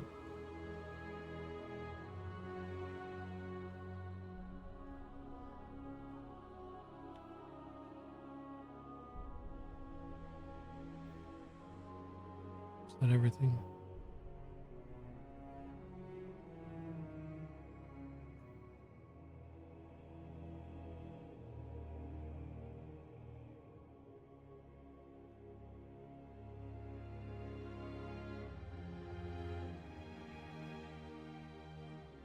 Oh.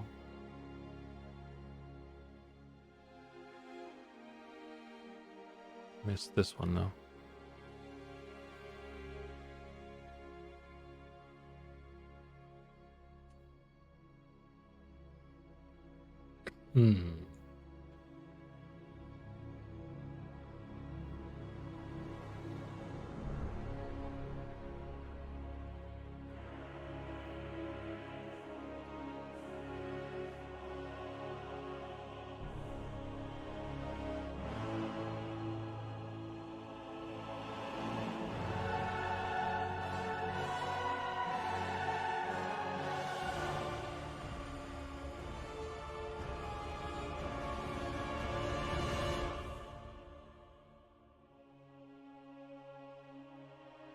As an actual question, if you made high poly models and made armor to fit them, would that let you use some custom code to auto project custom textures to the normal lower level models, but having to hand fit them?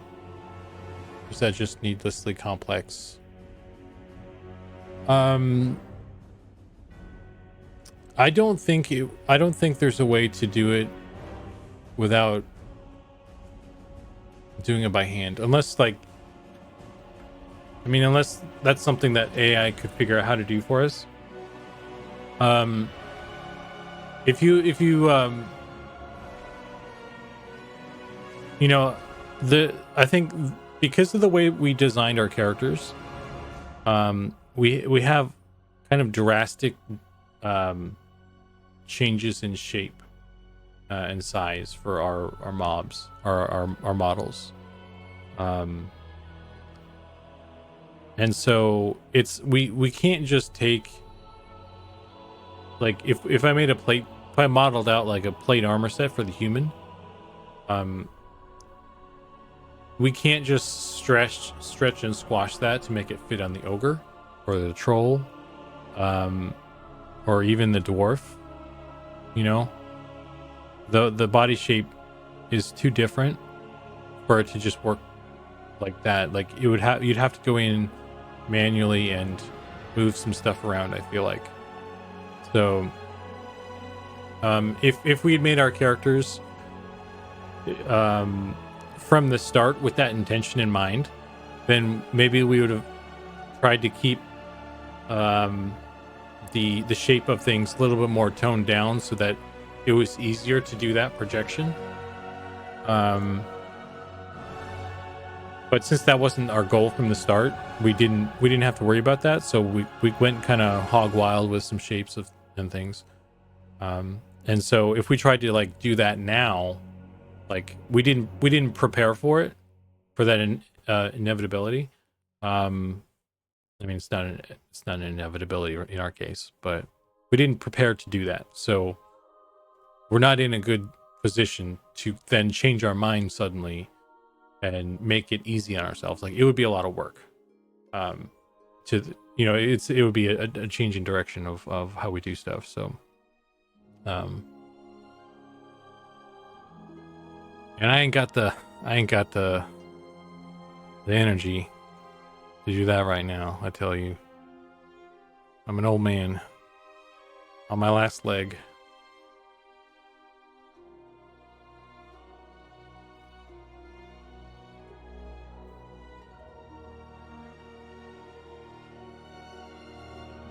I tell you what, whippersnappers coming in here telling me to change everything about the art pipeline.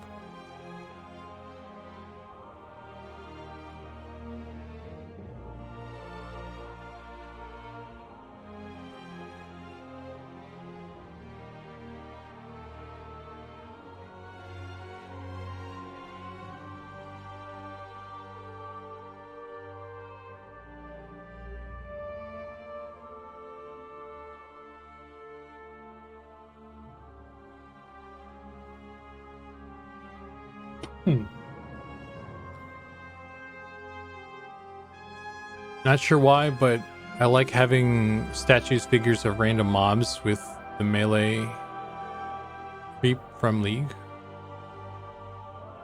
Like the melee creep from League. Yeah, like stuff like that. I like personally, I would enjoy having that, like, little figures of stuff too. So, and we do plan to have a shop. Like, folks that are new around here, we've talked about it a lot in the past and stuff. We would like to have like a real world merch shop. Like, we're pretty strict about no in-game cash shop. Like, that's not what we're going to do at all. But we do want to like have like merch, like t-shirts you can buy to wear in real life and tell everybody about our game, and like art prints and money hats. Yeah. And it'd be cool if we could figure out how to do like figures. That's one thing I'd I enjoy to do. So we'll see. It's not like priority number one right now anyway, so we got time to figure it out.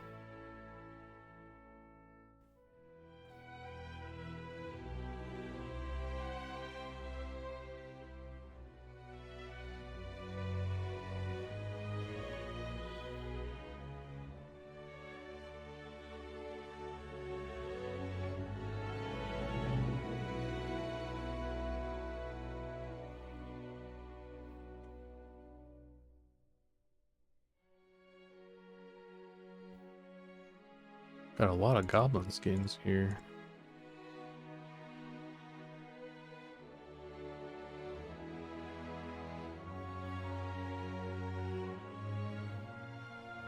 Gonna have to look into these because I don't think we're using all of them. They're just like placeholders. I probably don't need all of them.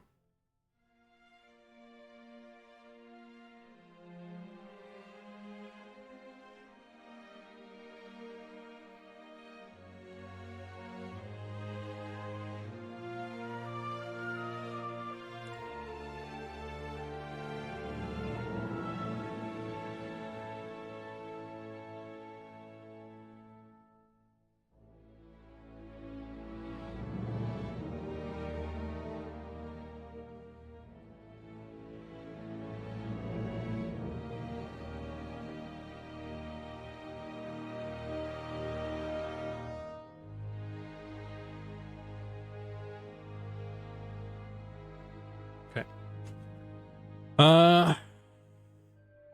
All these other ones are already named appropriately.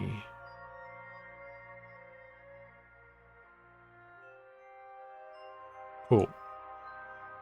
That looks good.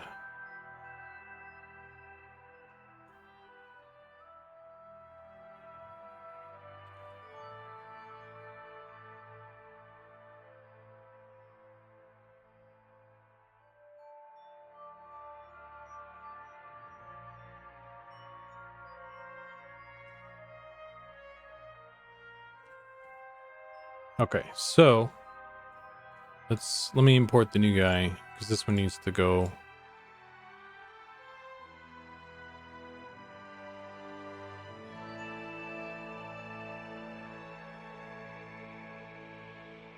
So if I am correct, it's not named correctly. Import new asset.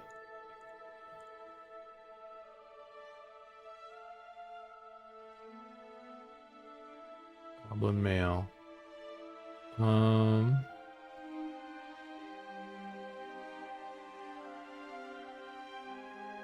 Standard.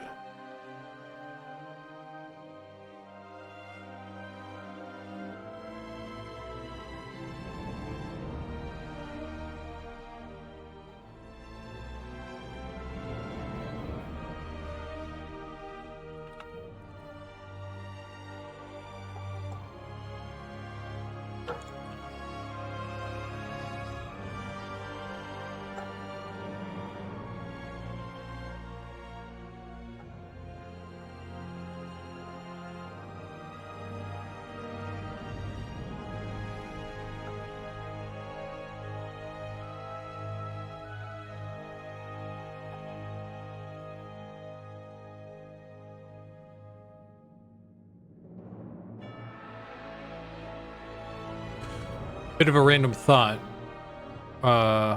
With all your armor work, floating set of armor monster like the Velius would be cool.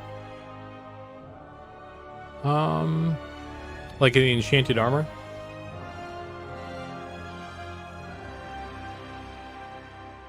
That would probably be pretty easy to do. We have Shadow Men already, who are invisible, but they cast a shadow, which is pretty cool. They're pretty fancy. But I think in order to do the enchanted armor, I'd probably have to set it up slightly differently, maybe. Yeah, it's totally doable.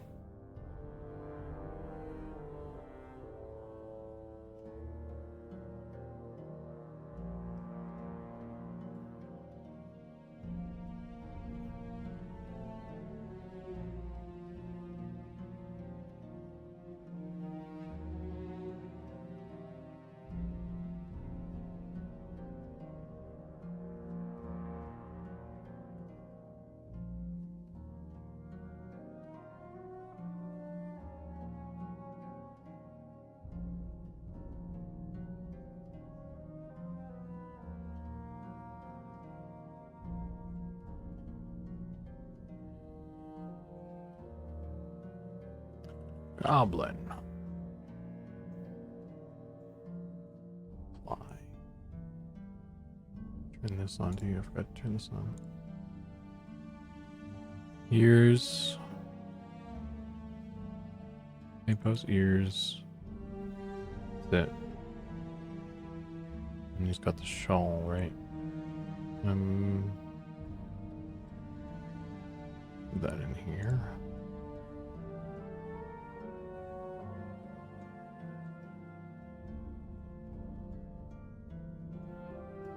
Goblin.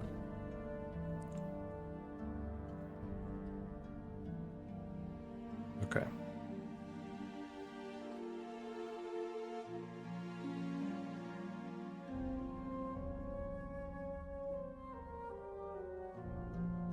And let me grab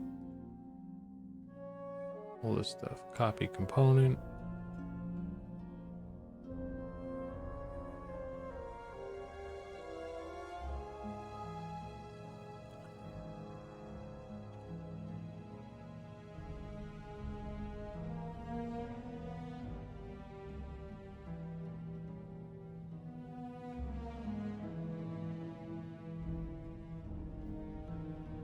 This is the less exciting stuff I need to do to get this all to work right.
This kind of workflow is nothing like my college courses.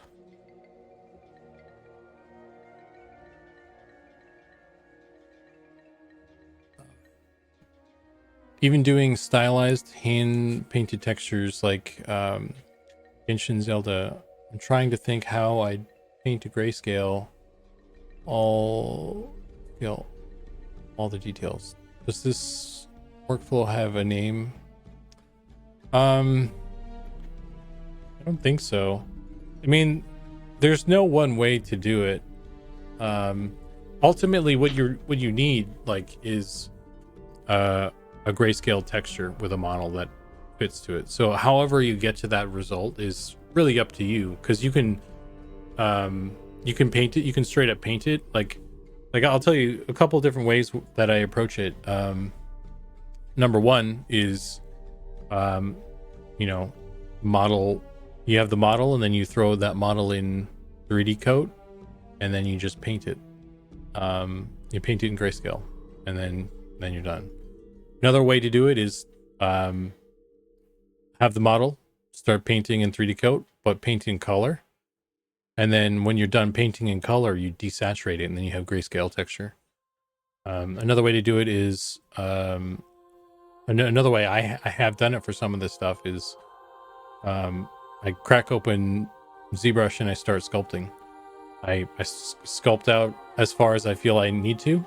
Then I use that as kind of like a base mesh or something to start from. And then I do like a retopo of that so that I get the low poly based off of the high poly sculpt. And then I actually do a light bake. I bake all the details from the high poly into a texture. And then I have like a starting point for the texture, and then I push as far more with that texture as I need to, because in most cases I haven't sculpted out everything in the greatest of detail. And then at the end of that, I have grayscale texture with a model, you know. So it doesn't really matter which route you go. You know, all roads lead to Rome. So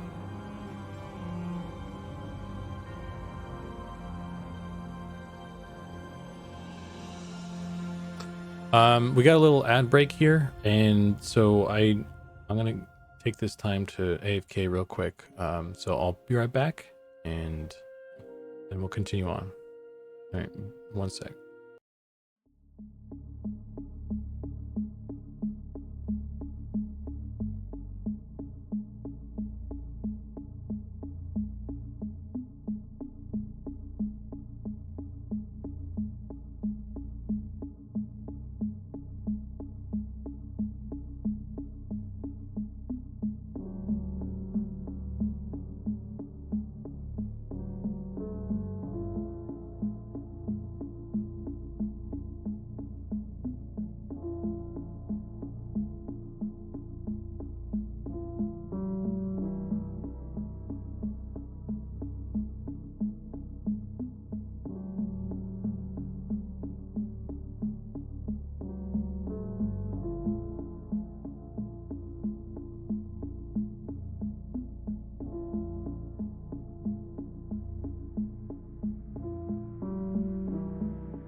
All right, and we're back. I think, yeah, we're all good.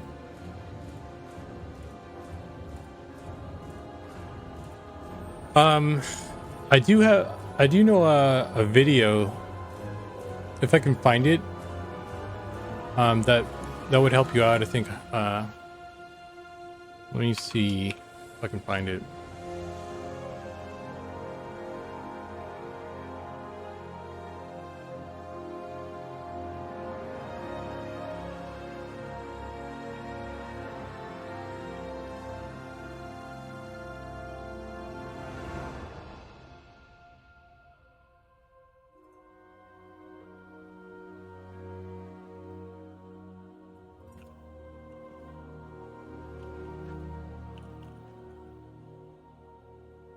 There's a really cool tutorial video on how this guy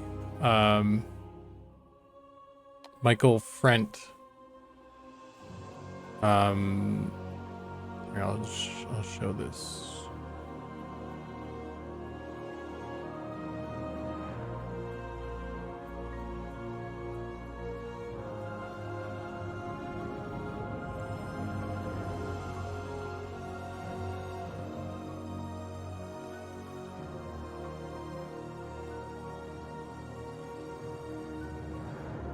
What? Need your commercials?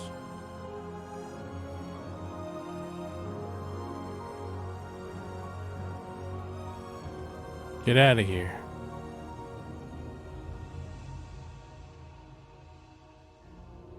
So, this is like a video workflow of this guy. He does like a sculpt. I don't know why it's not letting me click through right now.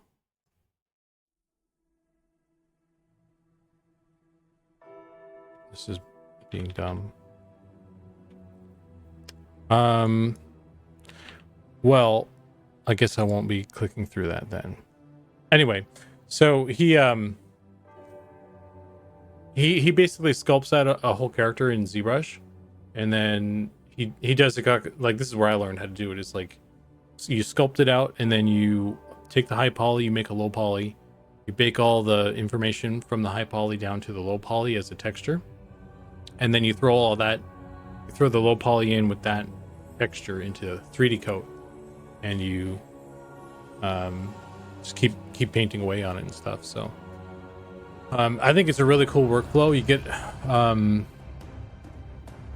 get a lot of, like, for me as a sculptor, it's a lot easier than starting from scratch with a texture. So it gets you a good starting point, and then you just kind of do the final touches that way. Yeah, you should check it out. It's good. I mean, that exact workflow is something that you could utilize in what we're doing for M&M as well. Although we don't do as much sculpting, because it depends on what you're working on. It doesn't make a whole lot of sense to spend that much time sculpting on something when you can't just get away with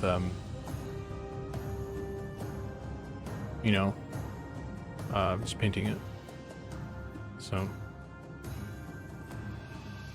I think if we ever did do any sort of like sweeping character model update or something like that, I would want to do all the sculpting of stuff, and like take all the sculpts, and maybe we would like freshen up some of the models, but I think a lot of it would just be using the sculpts to create like textures or something.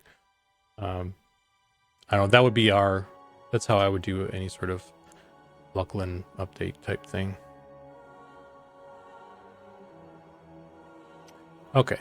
Let me grab all these dummy bones, put them in where they need to be, and then I can get rid of this dude's thing, and we'll be in a good shape.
Totally makes sense from a small team perspective.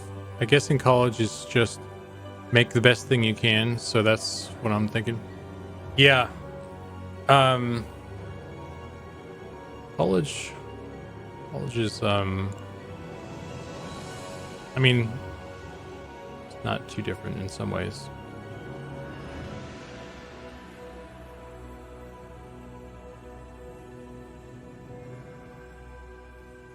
You always want to try and do the best you can, right?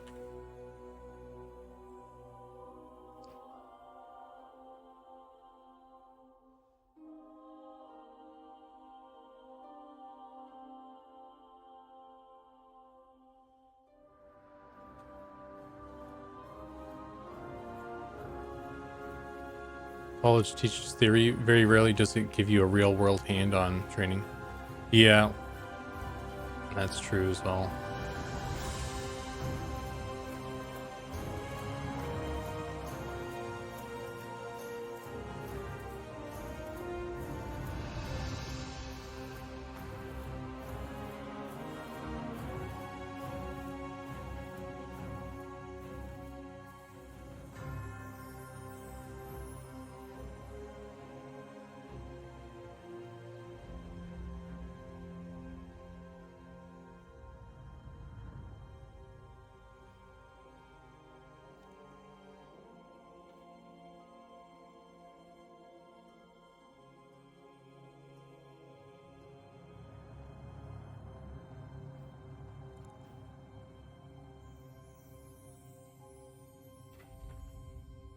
see. Left forearm.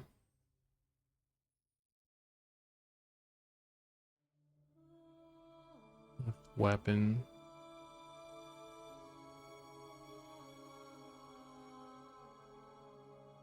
Left spell.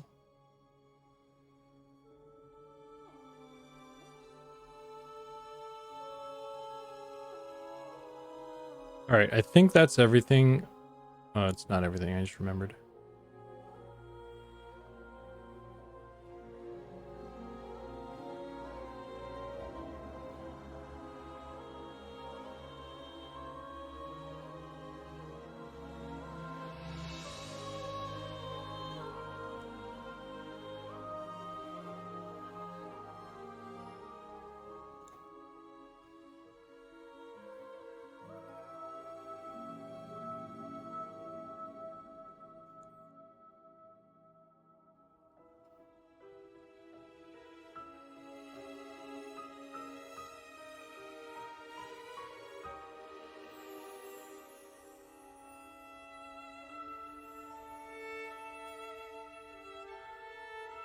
When am I done? I don't have a set time.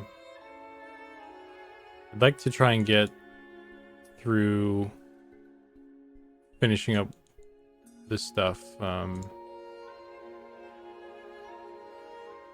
not sure how long it's going to take though.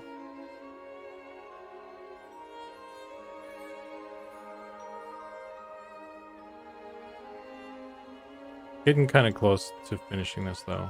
I just need to pop in the stuff and make sure it works, and then that sort of thing.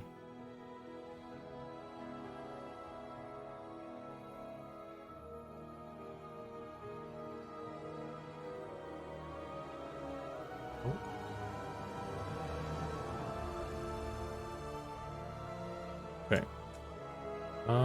Let's see. Now we can try this. I find Goblin.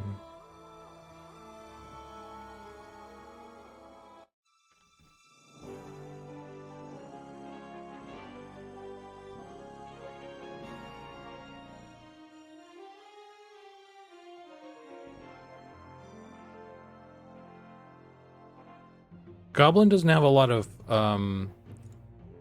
bits and pieces. It just has ears pretty much. So it's not a whole lot of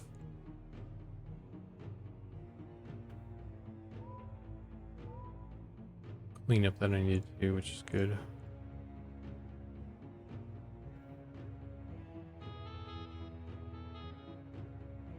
Like, I'm so used to like there being a ton of stuff I need to go through that I'm like wondering if I forgot anything as I'm doing this.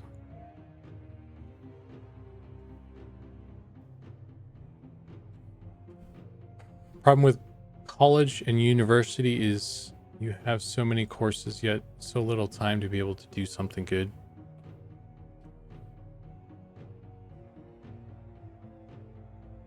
I just gotta put in those extra hours, I guess. The college I went to was like a weird, it was like a not a normal college.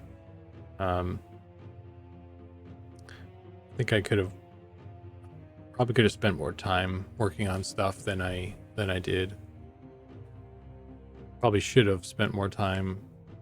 That'd be normal, yeah.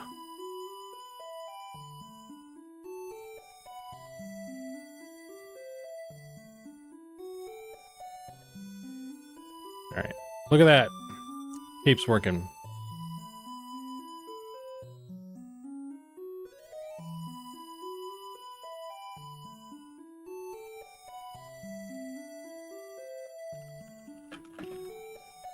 Look at it go. Okay, yeah. So we got some weight painting stuff to clean up already.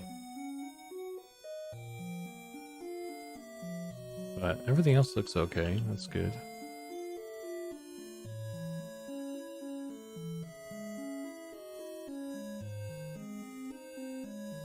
Let me throw in the shawl as well.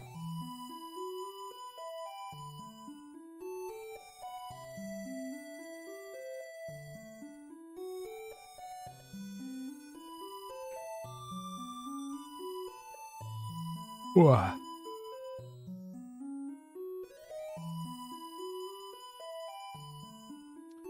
Take a look at the weights on this while we wait for that to load.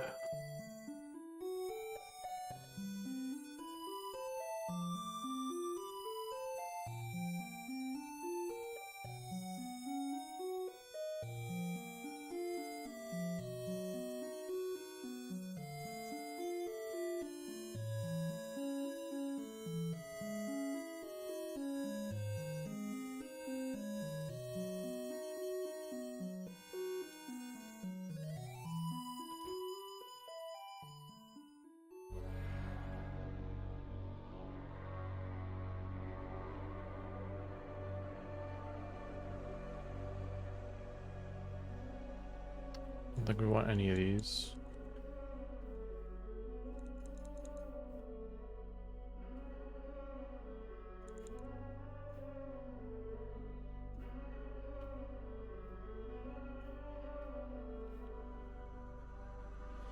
Fine.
This definitely needs to be part of that.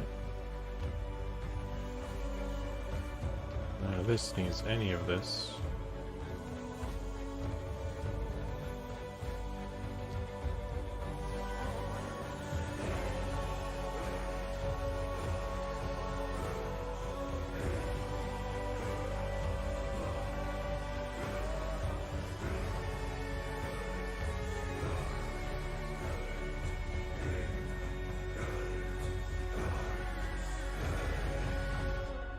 Pelvis? What you doing, Pelvis? Silly goose.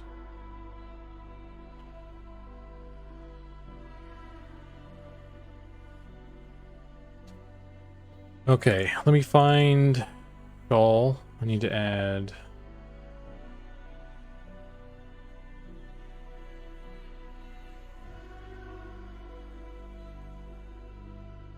there's another helmet. I guess that did I not make that for goblins yet? All right, there's going to be more involved with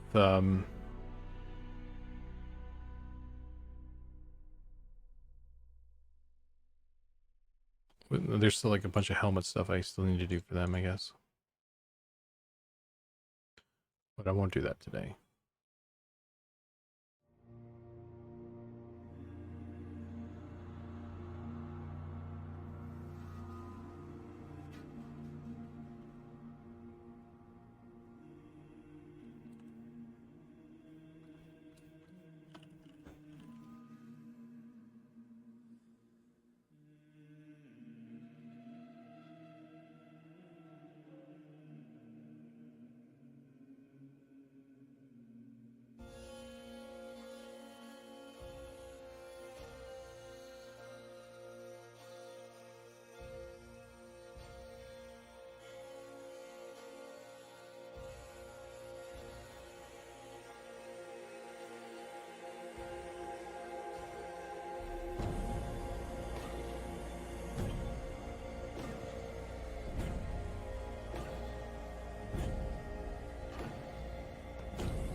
This one doesn't have it.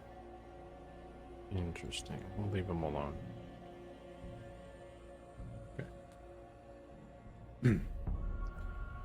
Okay, so the goblin should have a shawl now.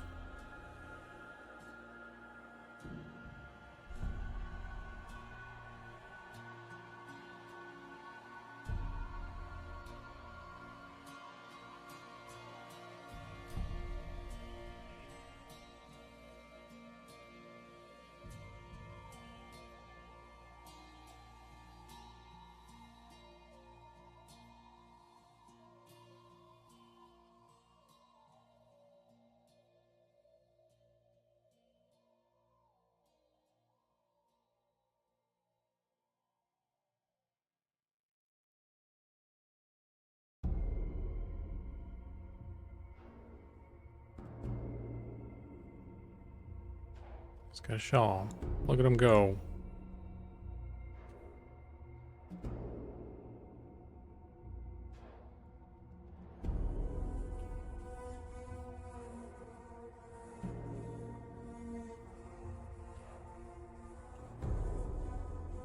Looks pretty close.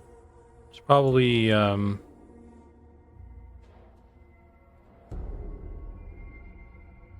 could do smooth out some stuff around the armpits like I have. Looks like there's a little bit of clipping happening as well. Okay, so let's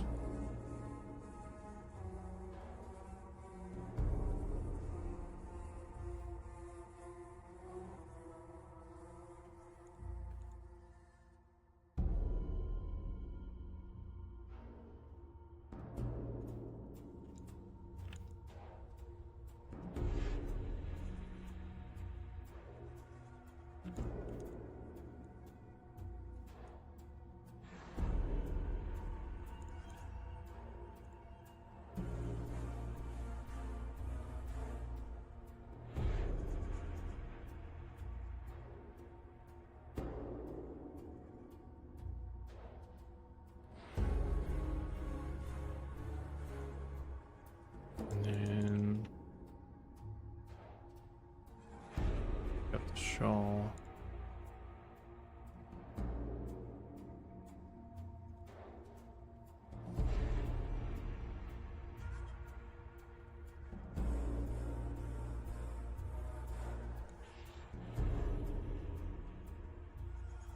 Just remove that.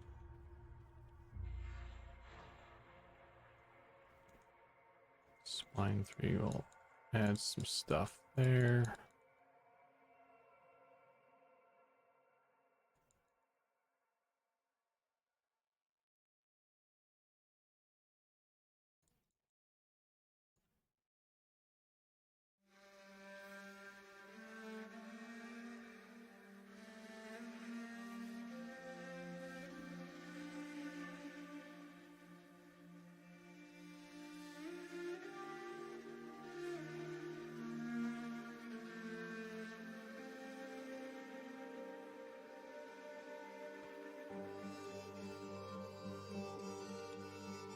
Remove that from the head.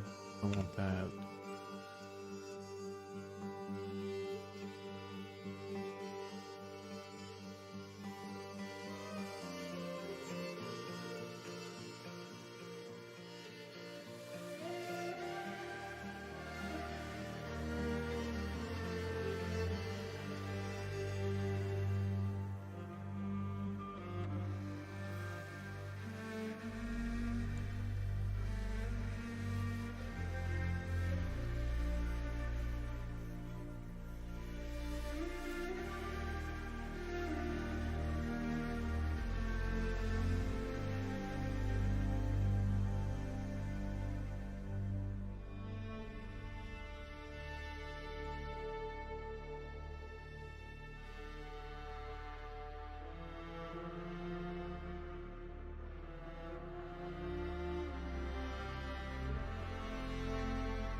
think we're okay now.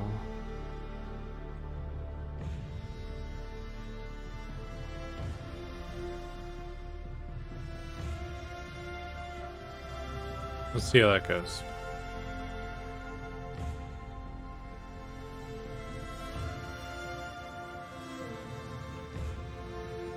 Let's export these again. We'll import them into game.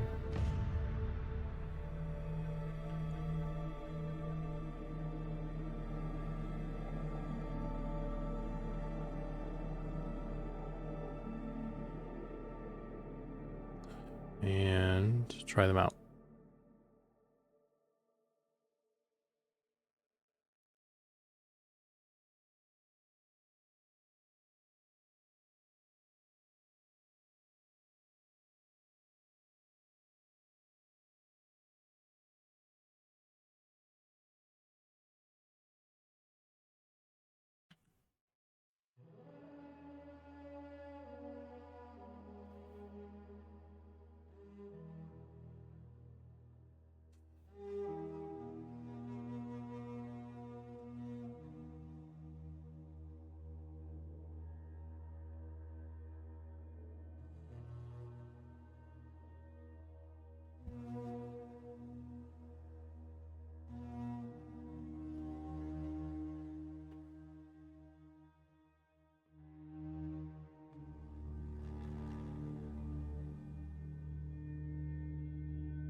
Okay, so hopefully these are in good shape now.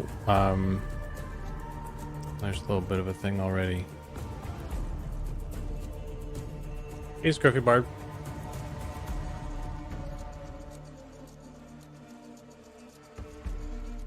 Ooh.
Shoulder L and shoulder R.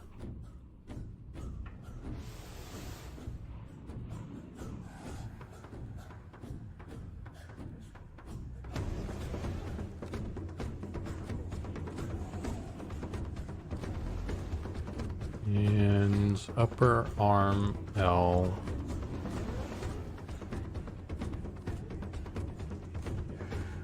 Upper arm R.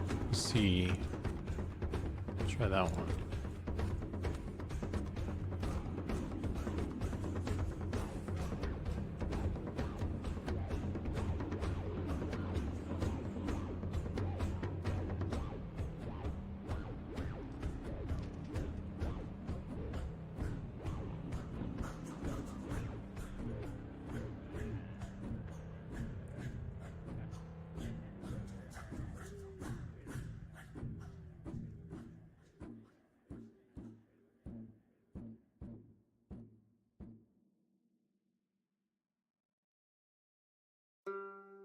I think once I get this cape and shawl kind of squared away, it might be food time. There's still more work to be done here. I kind of forgot about a bunch of helms for them, so I need to go through all of their helms. It looks like, so there's actually quite a lot of work I need to do here still, and so I won't be able to get through all of it today. So I think just making sure that the shawl and the cape are cleaned up is a good stopping point for today. I just need to get it to stop doing this on the arm. Hearken well in Hall of Kings. On ocean steed my words gain wings. Odin's mead I forth will bring. For noble deeds thine honor sing. The brave man slain Valkyrier waits.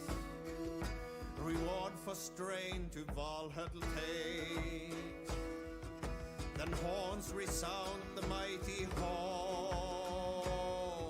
For those who fight, for those who fall. For those who fight, for those who fall. Warlord weaves his web of fear. Each man gets his fated share. A blood-red surge, the warrior shield. Ravens scan the battle. Wish all the M&M team my best wishes. We all want the old style, old school MMO. This is the only game doing that, and I send you all the love and look forward to playing it. Best regards. Thanks, man. 38-year-old school MMO player who remembered the good old days. I'm right there with you, man. We're doing our best to get it done for you. Okay, so for this, I want to... Oh, you know what? I bet if I... Maybe if I slide this edge... Maybe that'll help too. I want to push this in a little bit more. And grab the sculpt brush on this. Might actually some of these out a little bit as well to help with that process.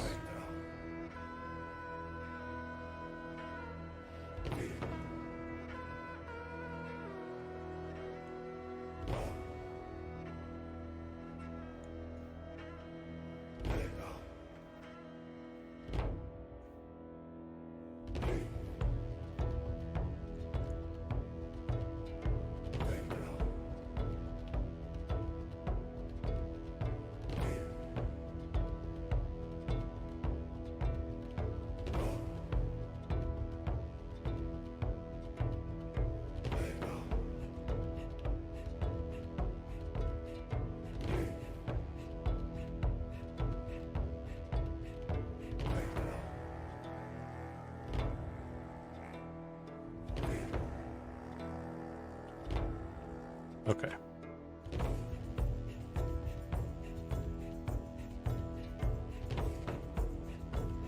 Delete that old one. Re-export stuff.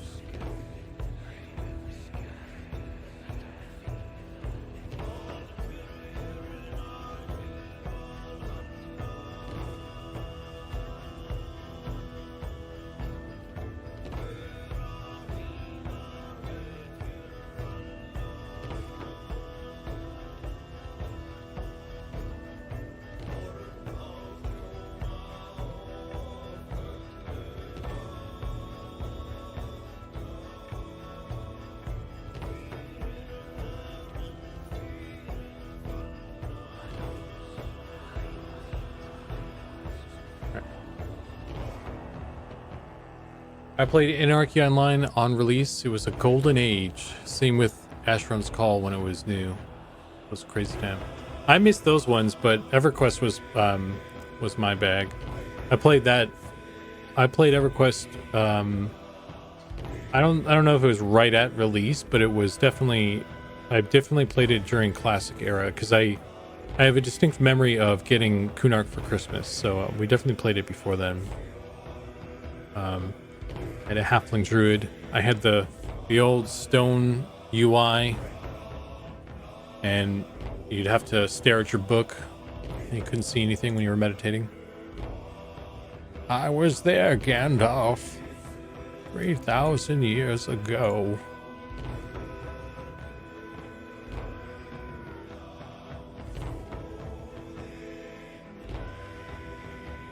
Okay. Well, we don't have the cape clipping through the shawl now, but we still have arms clipping through the shawl. So let's see. We can identify the bones we need to adjust.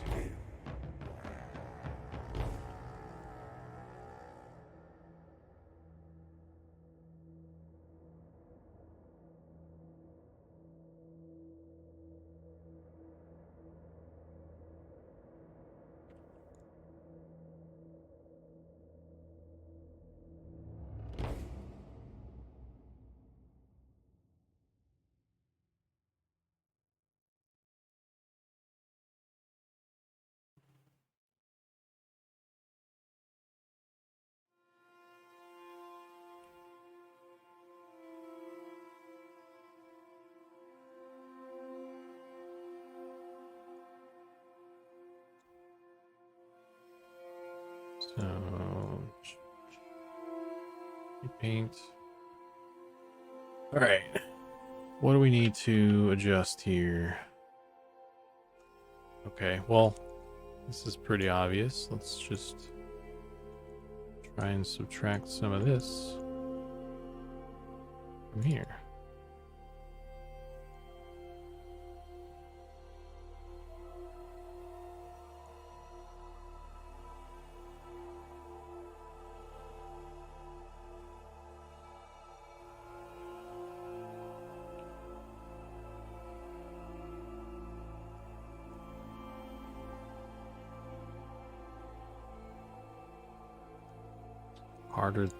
Harder than, easier said than done, apparently.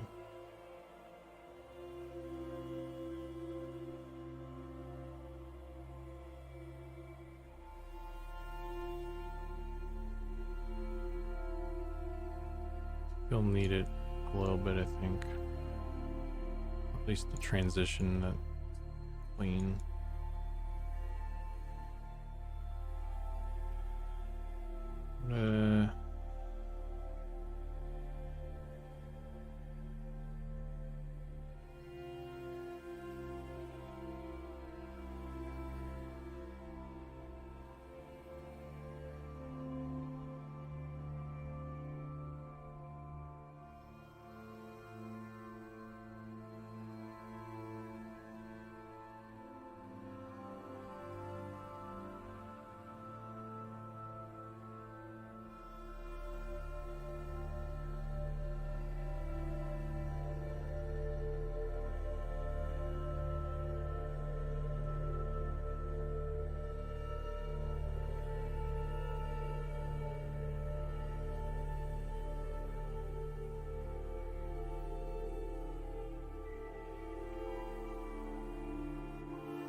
Well, there it is.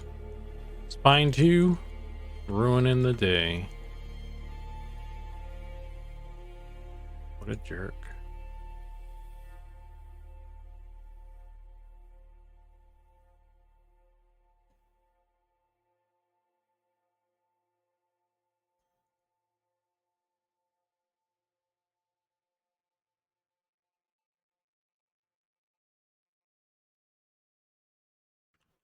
Okay.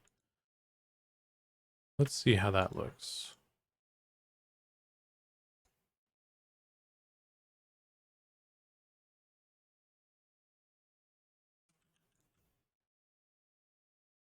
Export that bad boy.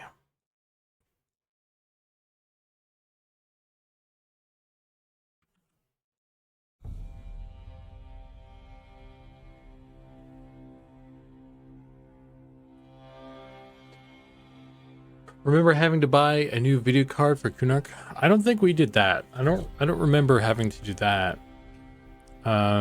We very well could have had to do that though, but I don't know.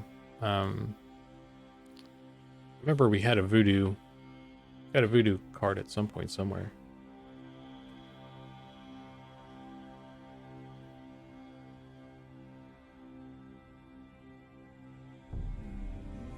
I always like those the old video card boxes though, because they always had like some really cool 3D art on it or something to like show off how cool the card was, and they had like some 3D sexy lady on the box or something, because the card needed like a female look to it so guys would buy it or some shit like that.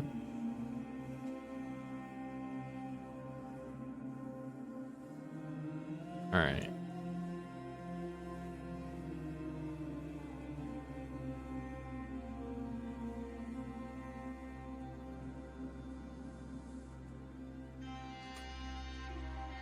So I need to do some more stuff with the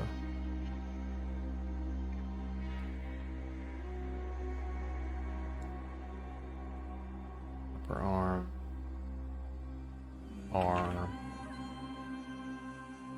upper arm, L.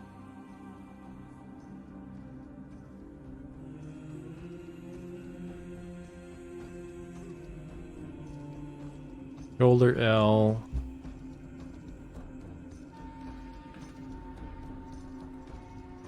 Shoulder R.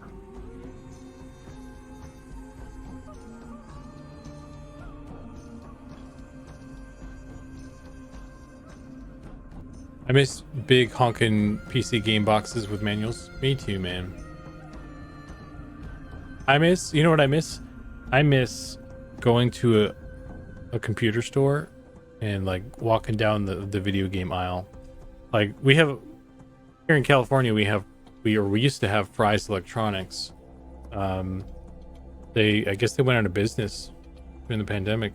It's crazy, but the one near me used to have like the whole wall was all video games, you know, and then it just slowly shrank. Like it was like then half a wall, then it was like one section of it, and they probably only, I mean, they don't sell anything now because they're out of business, but they probably were down to just like your typical kind of like Walmart games section where it's just like puzzle games and World of Warcraft. Sad times.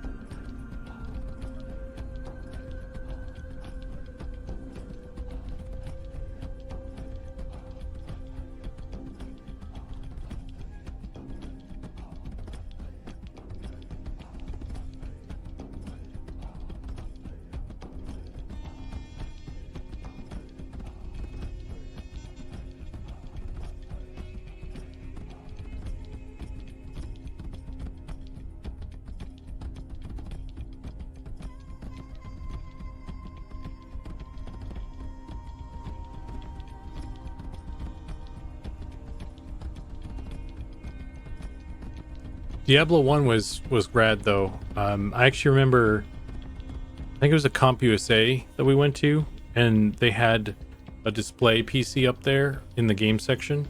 The game section was like all like this huge area on the second floor back then, and they had Diablo 2. It was Diablo 2 actually running on a display PC, and that was my first time checking it out. Was at the store like that. Pretty cool, man.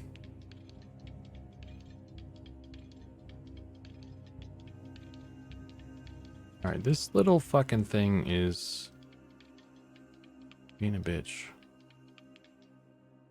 It's a little corner here.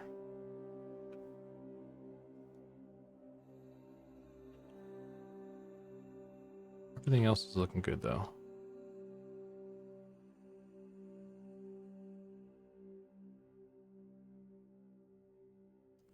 What can we do about this?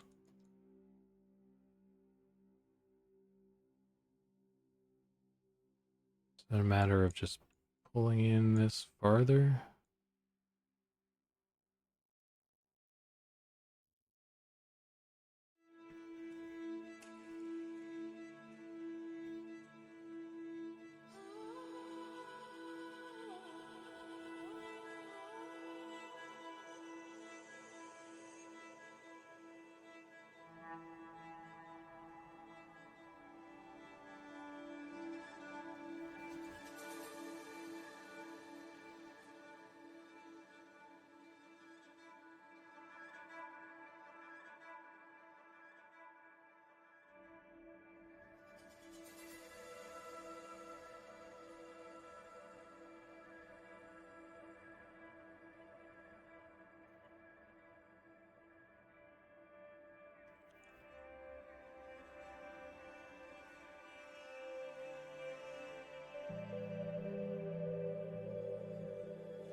Putting so much work on that, but won't backpack hide that? A different style would show it. Yeah, but this is like the worst case scenario that I'm covering. So if it works in this case, then it'll work in all cases. And I think with the backpack specifically, I'm hoping that we get like a toggle option for those folks that don't want to see their backpack, but they still want to use a backpack. I think like with helmet and backpack and maybe cape. Those might be three things that in the options you'll be able to toggle on and off. So that would be the closest thing to like transmog, I guess, that we might do outside of potentially being able to throw a die in the forge or something.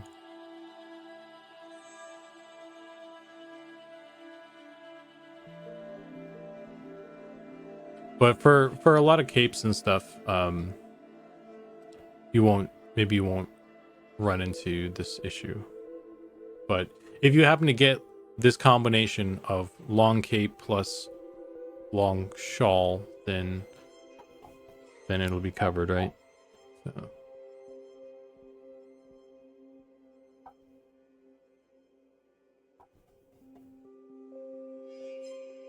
Maybe you'll have a backpack of flames. You don't know, man. Maybe you wanna see that bad boy.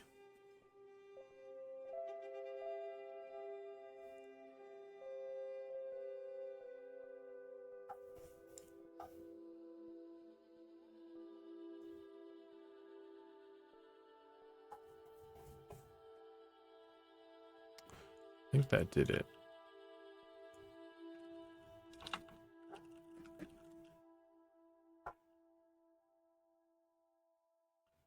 That looks pretty good.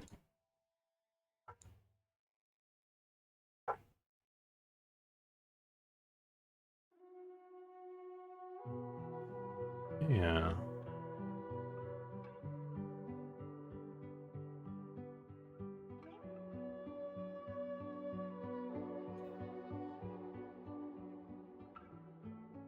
It's not bad. It's kind of Cape is kind of wobbling a little bit weird though. That might be more of the settings though with the Blossom. Something to noodle with, but I think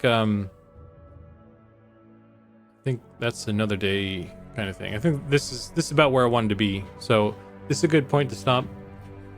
I'm gonna roll on out and get some food for myself and all that jazz. And there's still more work to do with this guy, and there's also the female goblin I need to do as well. I guess I was optimistic when I said I was going to try and get both of them today.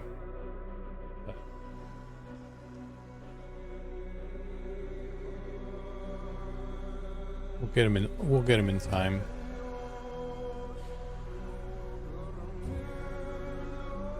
Let me take a look at the refab real quick.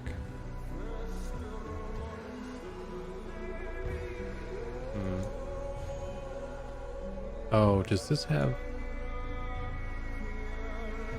Get rid of these.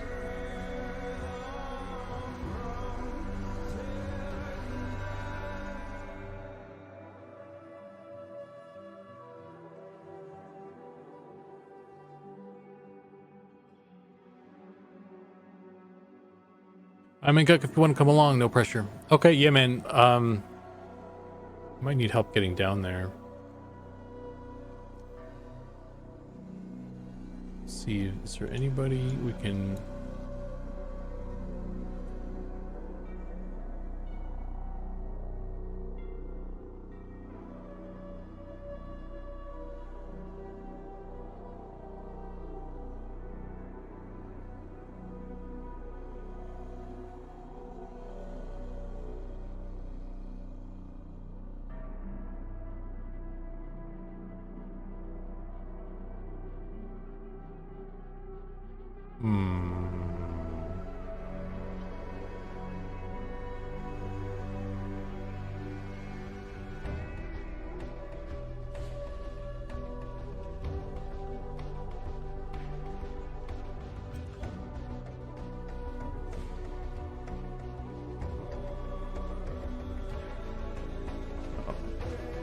Oh, are they doing their Q&A right now, Pantheon guys?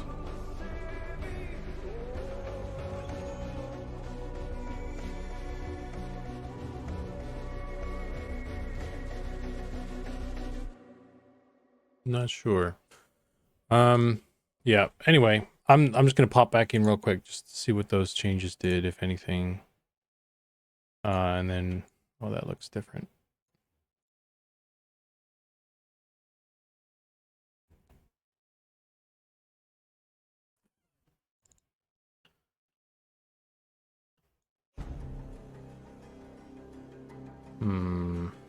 I don't know if I like that.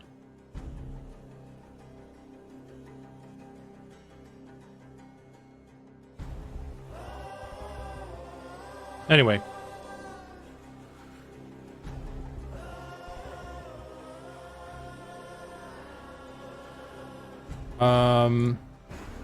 Right on, guys. That's going to be it for me today. Thanks for hanging out. Thanks for all the follows and everything, and the raids from Bronson and the bonks from Rogar and everything. And I'm back. Defiant Boston's back, and we're about to head out. Sorry, bro. We're done for now. So just gonna hit the old button here. Yeah, so we got some stuff done on the Goblin Cape and Shawl, which is cool. I needed to do the same for the female Goblin, and then both of them need some work on their helms.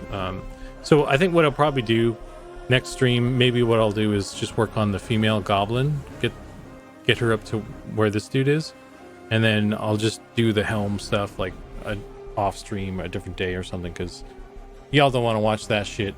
It ain't fun.